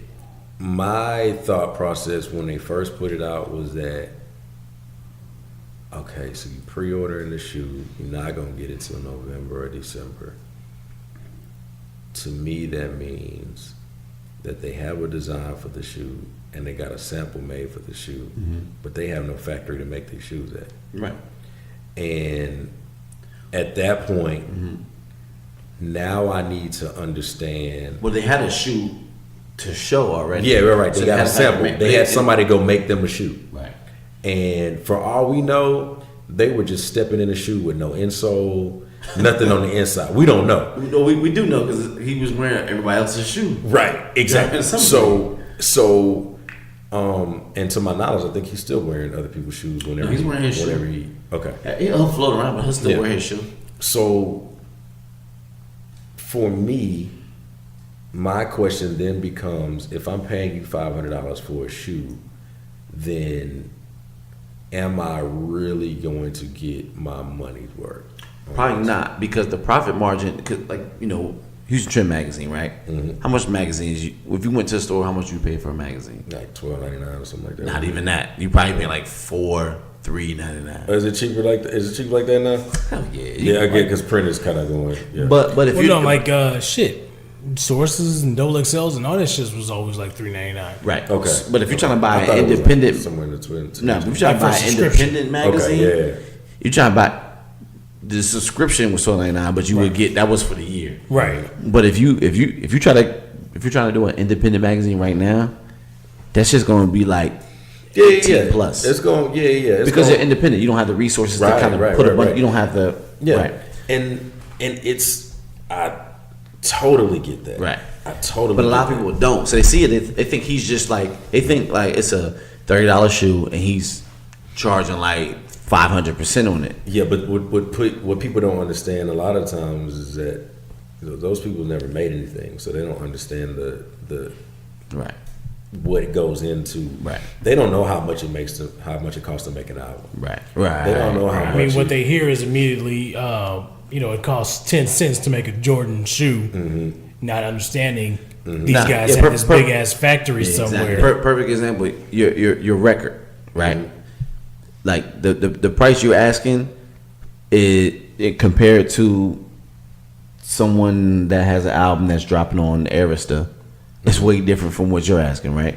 Well, actually, when I checked after I set the price, I was like, maybe did I set it too high? Nah, it's not. And I was like, I looked around and I was like, damn, I go to like the cheapest place you can buy a record right now is Urban Outfitters, and that's the reason. And the reason why is because they buy so many of them. And I was gonna say that $25. So if you're a label and you're buying a bunch of records or CDs or whatever, the cost is gonna come down. You can charge someone less, and they can still earn a profit margin. If you order them on Fat Beats, they're $29, $30. Damn, $2, something like that. That's crazy. Or if you order them on any place that sells vinyl records for brand new. But they weren't always like that. Fat Beats No. Fat Beats weren't like that. Records used to be $4 or $5. Yeah, I used to work across the street from Fat Beats, and they weren't no fucking $20. Yeah, like these, and the reason why is because of the material that they're making them with. A lot of these albums are because of the. It comes down to not supply and demand is the right term, but it's just demand. So for instance, like Blu-ray when it first came out, shit was dumb expensive. Everybody wants it now. The technology's there. They can get more funding. The cost could come down. But also the other thing that people aren't taking into consideration is that back in the 70s and the 60s and all that stuff, when you got an album, it was 8 songs long. The reason why it was 8 songs long. That's all they asked for. That's all they could put on on tape. Yeah, right. That's all you could put on tape. It's just when CDs came around, you could put 16, 17, 18, 20 songs on the record. But still, the label only asked for, they only paid for 10 to 11 of them. Yeah. And then you got these burn CDs that were 80 minutes long. Yeah. Or 120 minutes long. Like, so you could put more songs on it. 6 albums on that motherfucker. Now a full length album for people is 16 tracks. So what do you think? What do you think about Chris Brown's technique and strategy of 45 song? I think he may know something I don't know. That's the only way I can think of. I mean, or he just has a lot of shit to give away. You put more songs on the album so that you can get your streams. More streams, because he went like gold in like 3 days. Yeah. You. That's what you do. Is that the new thing now? I don't want to hear 45 tracks of anything. I saw you saw the meme. I just finished season 1 of Chris Brown's first album. That shit had me in tears. Yeah, yo. like and not because I don't think Chris Brown is not talented, but there's nobody I want to hear 45 records for. Now the reason 45. I've heard this argument before. But a lot of times I put shit on shuffle, and I put his album on shuffle when I need content going. Yeah. And it's perfect. His is like a playlist. Yeah, I put it as a scope, and it's going. I was like, this is dope. And so with that, like, and me streaming that, he's getting paid for that shit. Yeah. Okay. Now watch this though. Yeah. You put that on a vinyl. You can't. But that has nothing to do with his profit margin. No. It's not gonna do it. Not gonna have nothing to do with his profit margin. Okay. I don't even know how much that 45 track album is on iTunes right now because I streamed it. Okay, right, but that's why, because people aren't buying, they're streaming. You go to Tidal, you just download it temporarily, Apple Music. But that's why when it comes down to physical stuff, it's a little bit different because again, the full length album for a lot of people is 16 tracks. You do that when you try to make that happen on a vinyl, you have to press 2 to 3 vinyls. So do you think he even gives a fuck about? No, he probably doesn't give a fuck about that. Okay. He's probably going the other way. He's able to not give a fuck about that. Yeah, what he's doing, what that is a double disc. On CD, that's a double disc. Right. Is it on 45? That's probably more than double. I think it's double. Because that's triple or because you got to think, because 12 and 12, that's 24. You still got more. That's like 3 yeah, or 4 discs. But a lot of people were doing 12 and 12 on each side. But now he's doing 12 on each side. I see. There's still 4 CDs though. He's probably putting 22 on there. I've never because seen, you can do that. That's true. On the CD. If you was going to do a CD, that would be more economical, right? Because the album itself is only 2 hours, 2.5 hours long. Actually, it would be smarter to do 12 on 4 because when you sell one, you're selling 4 albums. Right. That's how Outkast did it. Yeah, right. They sold. Anytime you press a double album, you sell 2 copies. So if he sold one album, it was 4. Yeah. So it could work for him. It could definitely work for him. But anytime you press a double album, if somebody buys 1 copy, you sold 2 units. Yeah. So if he put 4, so he could be selling quadruple on for 1. So, as an artist in your position, is it a lot of? Does this system work better? If you had going off of his question, I'm piggybacking off of his, building on his. If you had mad records to give away, not like if you only had like 50 songs and you gave away 45, that may not make sense. You have mad records to give away, and you're just like, fuck it, I'm just gonna put 45 on this joint. Could that be advantageous monetarily? If you can get the people to go and listen to it. It's Chris Brown. Right. But I'm not Chris Brown. No. I'm saying if you're Chris Brown, if you're Chris Brown, is it advantageous? Possibly because you got fans that are diehard Chris Brown fans, and they feel like there's some fans of people that no matter what they put out is never gonna be whack. So, and it's not like he put out music that was just trash on this album. He just did a lot of stuff that sounded alike, and he did, for me at least, and he did a lot of stuff that I personally can't keep my attention span on for 45 straight songs. Here. But there are also going to be people that are. I mean, we got people that there's people that have bought the same fucking Future album 6 times in a row. And it's not even and that's not even to say whether or not he's good or bad. It's just that all his music sounds the same. It is. It's blurred together. And people keep buying it. Yeah. I can name which I kind of repetition. But I kind of think it's genius. I think the first person I heard do that was Dream.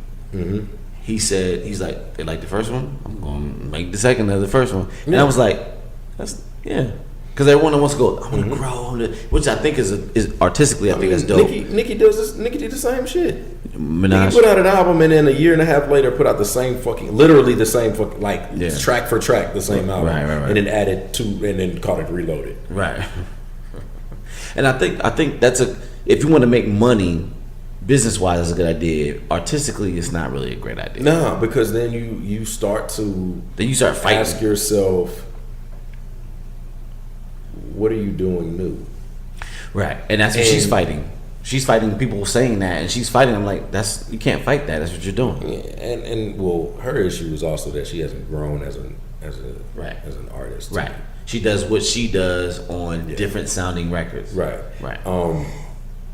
You know what I mean? People let Denzel slip. Denzel be doing the same shit on different shit. His range ain't there. If you look at Don Cheadle's range, Don Cheadle to me is the best actor, one of the best actors. He goes everything. If it's comedic, if it's serious, if it's accents, if it's biographical, he does it all. Denzel adds Denzel to all of the parts. But it's almost like if you take Rick James. Rick James got one of the biggest voices I'm probably missing somebody. Rick James has one of the biggest voices I've heard. Like could just belt, no falsetto, just go. Mm-hmm. And then if you listen to Prince, he can go here, he can go. In terms of range, he got the range. Eric Benet, they got range and go anywhere. Because with Denzel, it's almost like, well, here's Denzel as such and such, and here's Denzel as. But it's powerful. Yeah, it's powerful because he's really good at it. Right. Yeah. He's really fucking good at it. And that's Rick James to me. Yeah. And if you're going to be that person, you have to be fucking amazing at what you do. Right. Because then people have to also like you. Mm-hmm. Yep. Yeah. And you can't be the corny motherfucker making shitty raps. You know what I mean? Like, unfortunately, that's what it is today. But and even like we could say what we want about Gucci or about anything like that. People just like Gucci. Yeah. People like his energy. I mean, they buy into the image. They buy into. I never understood that. I'm not a Gucci fan, so I like. And learn he was like. And I'm not gonna sit up here and say that I know every Gucci song or that I got every Gucci mixtape and album and stuff like that. Like I know him and I respect him, and I respect it because I'm looking at it, I'm like, man, this nigga got something that everyone likes. I think he has something, but I think there's some people that fuck with him because they wouldn't fuck with him.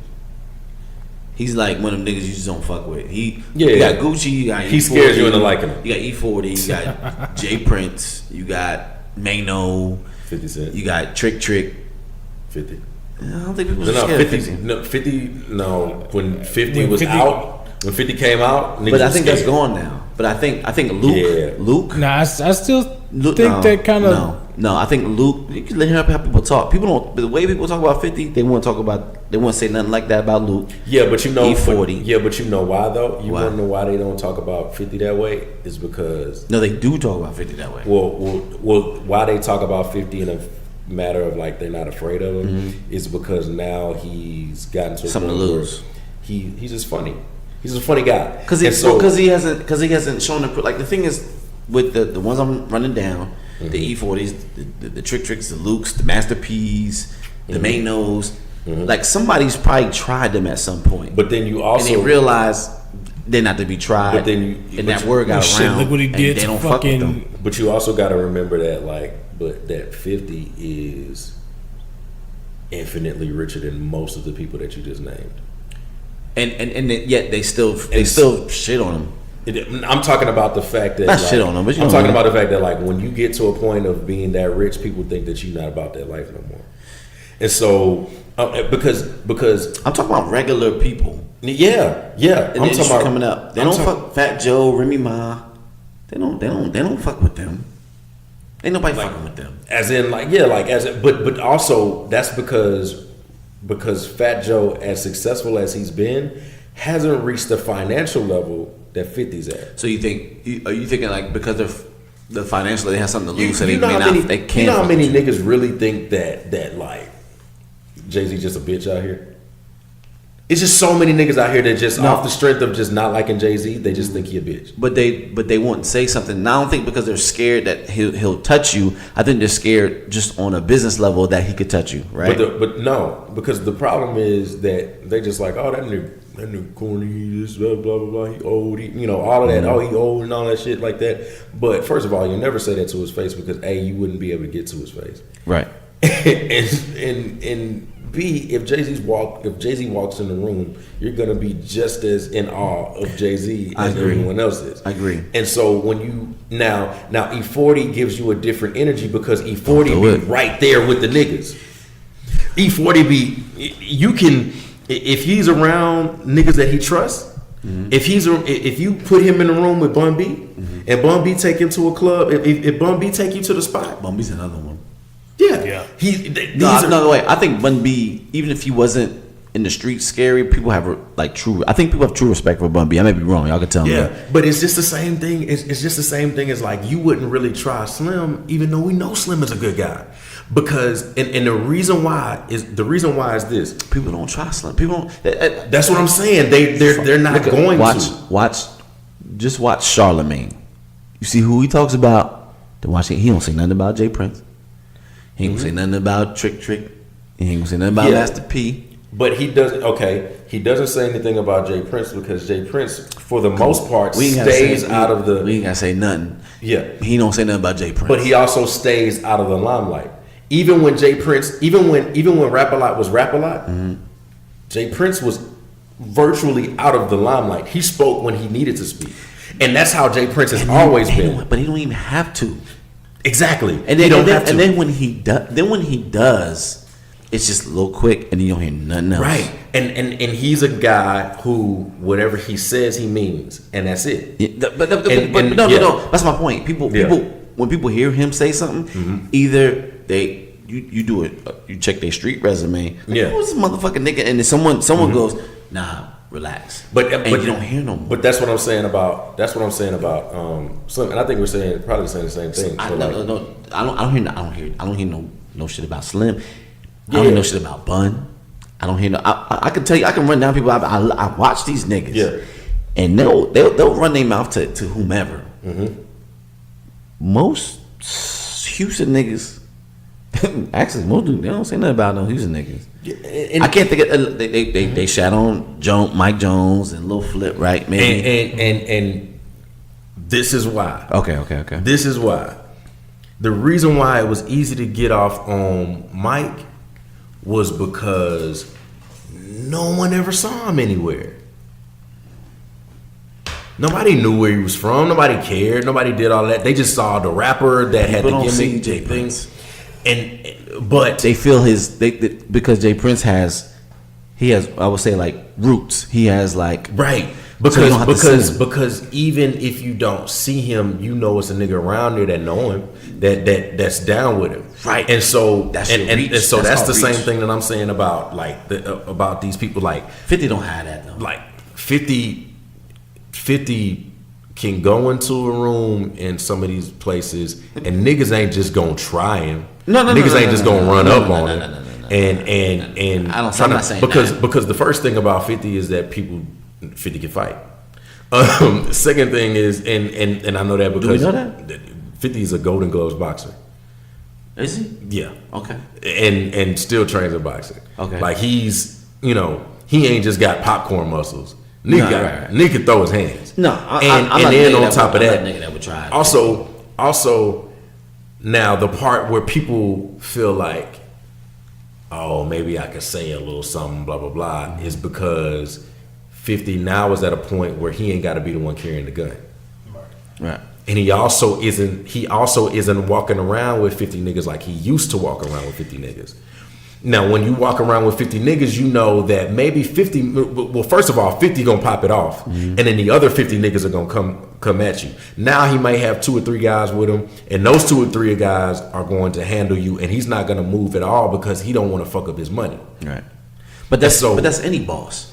Any boss. Like I work for, and the company I work for, there's a CEO. You ain't gonna never see him selling phones, right? Yeah. So let's say selling phones was illegal. You're never going to get them. They got to get some kind of conspiracy case on them to even get them. Same thing with 50. I think the same thing with some of the other dudes we talk about. Yeah, but 40. The thing about E40 is that like E40 seems like a really down to earth guy.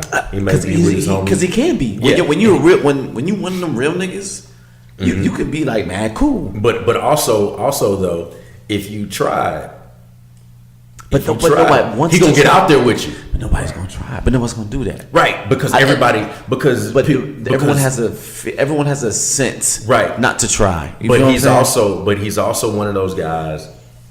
E40, Snoop, Trick, Master P. Well, not even just E40 and Snoop. They have Okay, this type of the West personality, Coast. right? Yeah. They have Okay. these personalities about them that it's almost like, damn, if you don't like them niggas, then there's something wrong with you. Right. Because they just seem like nice guys. They just seem like cool guys. Like Paul Wall is the same way. Paul Wall is like I'm going on record and saying that if you do not like Paul Wall, I don't know what you did, but you have a problem with yourself. Well, let me go on the record saying this: the guys that can be really cool all the time are the dudes you don't want to fuck with. Yeah. The gangsters that be smiling all the time, those are the ones you don't fuck with. Mm-hmm. Anytime you can just always be cool, Yeah. smile and yourself, it's because you can be. But I think 50's that guy too now.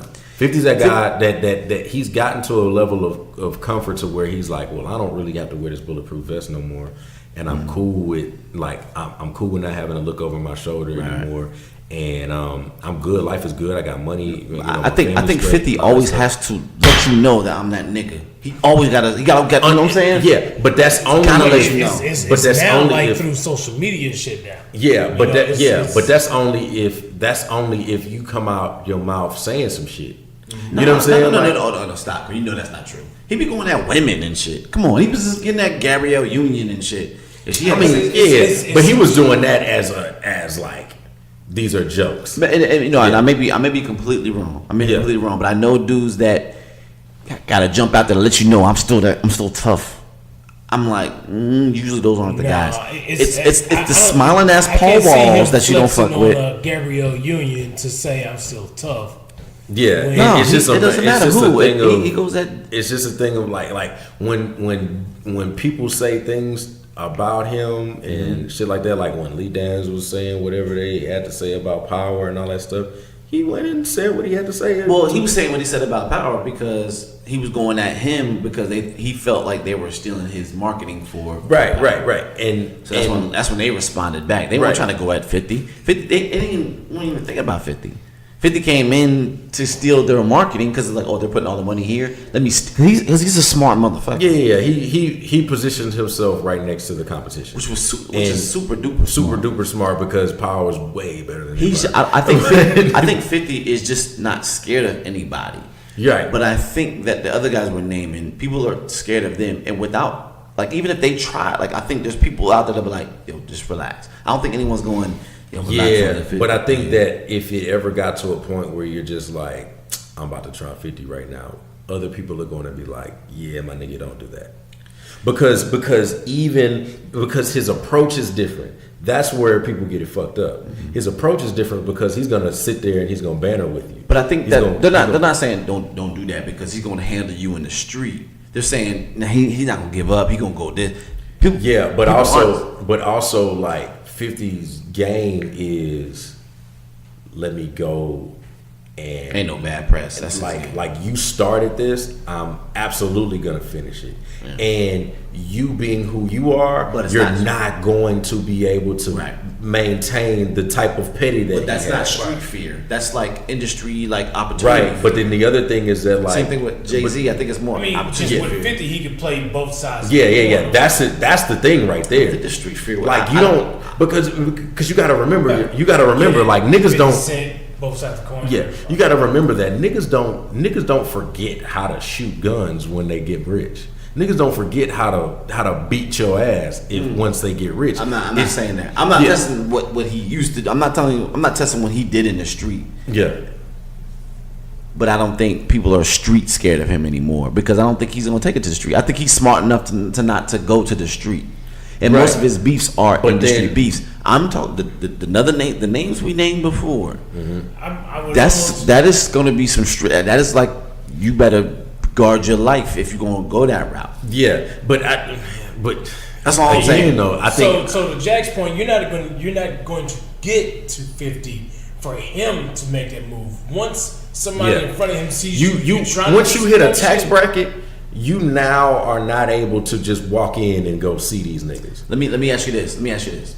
If someone was forcing you to talk shit about an artist right now, right, and and then we gave you a list to pick, and it was Jay Prince, Nope. E40, Nope. 50 Cent, who you gonna talk shit about? I'm gonna tell you first who I'll be like, look, out of those, I'm gonna have to go at 50 because I don't think 50's gonna.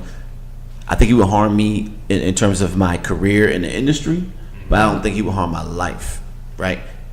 I ain't even saying You that. said Jay Prince and then who else? E40. E40. I wouldn't fuck with them. I don't think. I would not fuck with them. But E40 is also one of those guys that he doesn't get into the beef part of things because He that's just doesn't. not his situation. That's not He doesn't what does. have to. Yeah, he doesn't. But- But also, You he see what I'm doesn't- saying? He also doesn't have to because niggas ain't just coming at him like Jay that. Prince has horses. This nigga's not worried about anything in there. People will not fuck with Yeah, him. but Jay Prince is also. His resume is official. I don't think 50's street resume is official. I think he's known as a bad guy. People won't fuck with him. But see, I think And I'm talking comparatively. And you know what? I think that's the main mistake people make is that they come up to people sometimes and they feel like, oh, that nigga ain't his resume ain't what I think. No, it is. I'm not doing. But then- I'm saying I'm not and more. That's why I said I think I'm talking more comparatively. I'm not saying I would go fuck with. I'm not saying I would go fuck with 50 in general. I'm talking comparatively to the people I'm naming. This is like this is kind of like those things when people where fans look at athletes and because they came off the bench at the end and they go oh, that nigga not me, I'm faster than him.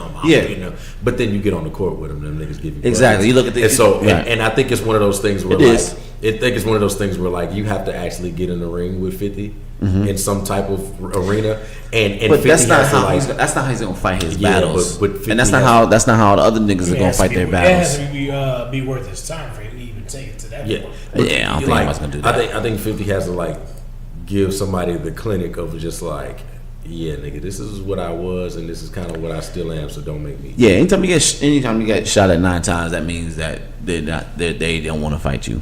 That's all that means. That's all I know. But anyway, hey Jack, where can we find you, brother? TheFreemanBrand.com. I am Jack Freeman on Instagram, _Jack Freeman on Twitter, Jack Freeman Music on Facebook, SoundCloud / Jack Freeman Music. You can find me on iTunes.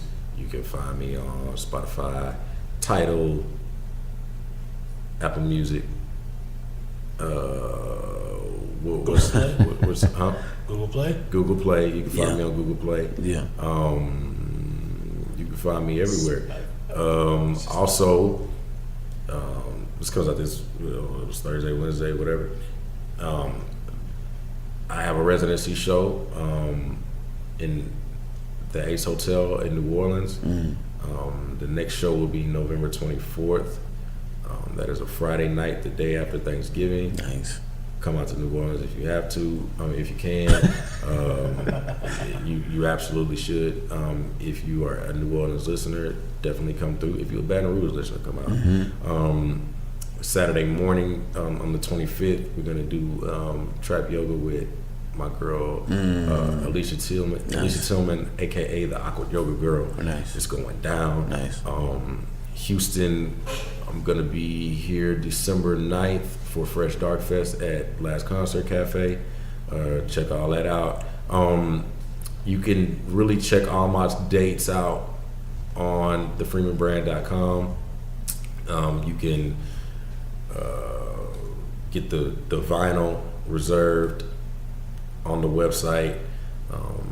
If you want to book me for shows, you can go to thefreemanbrand.com. If you want features, you can get me right there at freemanbrand.com. Hey, if you're listening, man, you can see he's running off his dates. That means his business is in place. It's on lined point. up.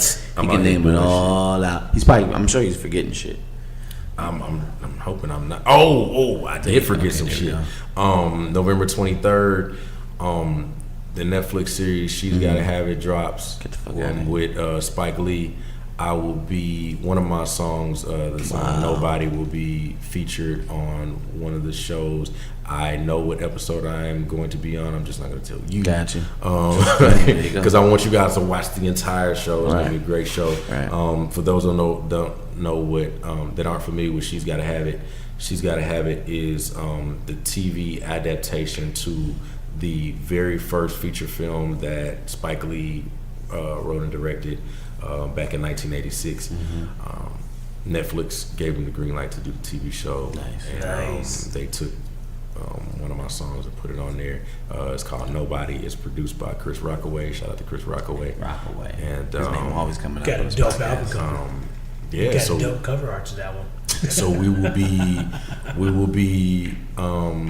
I'm hearing buzzings of me being on a couple people's albums. Nice. I don't know. We'll revisit that. Hopefully, we can revisit that here. Got anybody? episode. Anybody's album you can say that you're on? No, you can't say it yet. But hopefully, we can revisit it. I can say that I'm on them. I don't know. I can't say when they're coming out because I don't know. But been working with Face lately, so shout out to Face. Nice. That's Brad. He got some stuff coming out. Scarface. Been worked with Slim Thug recently. Nice. Gonna be some dope shit, and if one of them records is on there that I think is on there, it's gonna move. Who else? What else? I'm out here. Yeah, I see. Hey, we super excited to have you on the show. I appreciate you guys having me, man. Nah, man, it's gonna be a long ass podcast. It is. That's what we do. That's why the podcast format's here. Y'all can stop and stream and forward and pause and go whatever you want to do. You do it. Absolutely. But you got a lot. I think you got a lot of nuggets here. Yes. Yeah. Go to where can they find you? Y'all can find me anywhere, man. Corey Terry. Find on me in the everything. CoreIGHTERRY on everything. Or you can find me in the club. I'll probably not be in VIP. I'll probably be at the bar ordering a bottle of water. You can find this nigga at Alley Cat. There you go. Every Thursday. That's right. Holla at the Waxaholics. What's up with you? Shit. Same thing. Find me at Elliot Guidry on everything. And working on the next Houston Street magazine. That's it. Peace.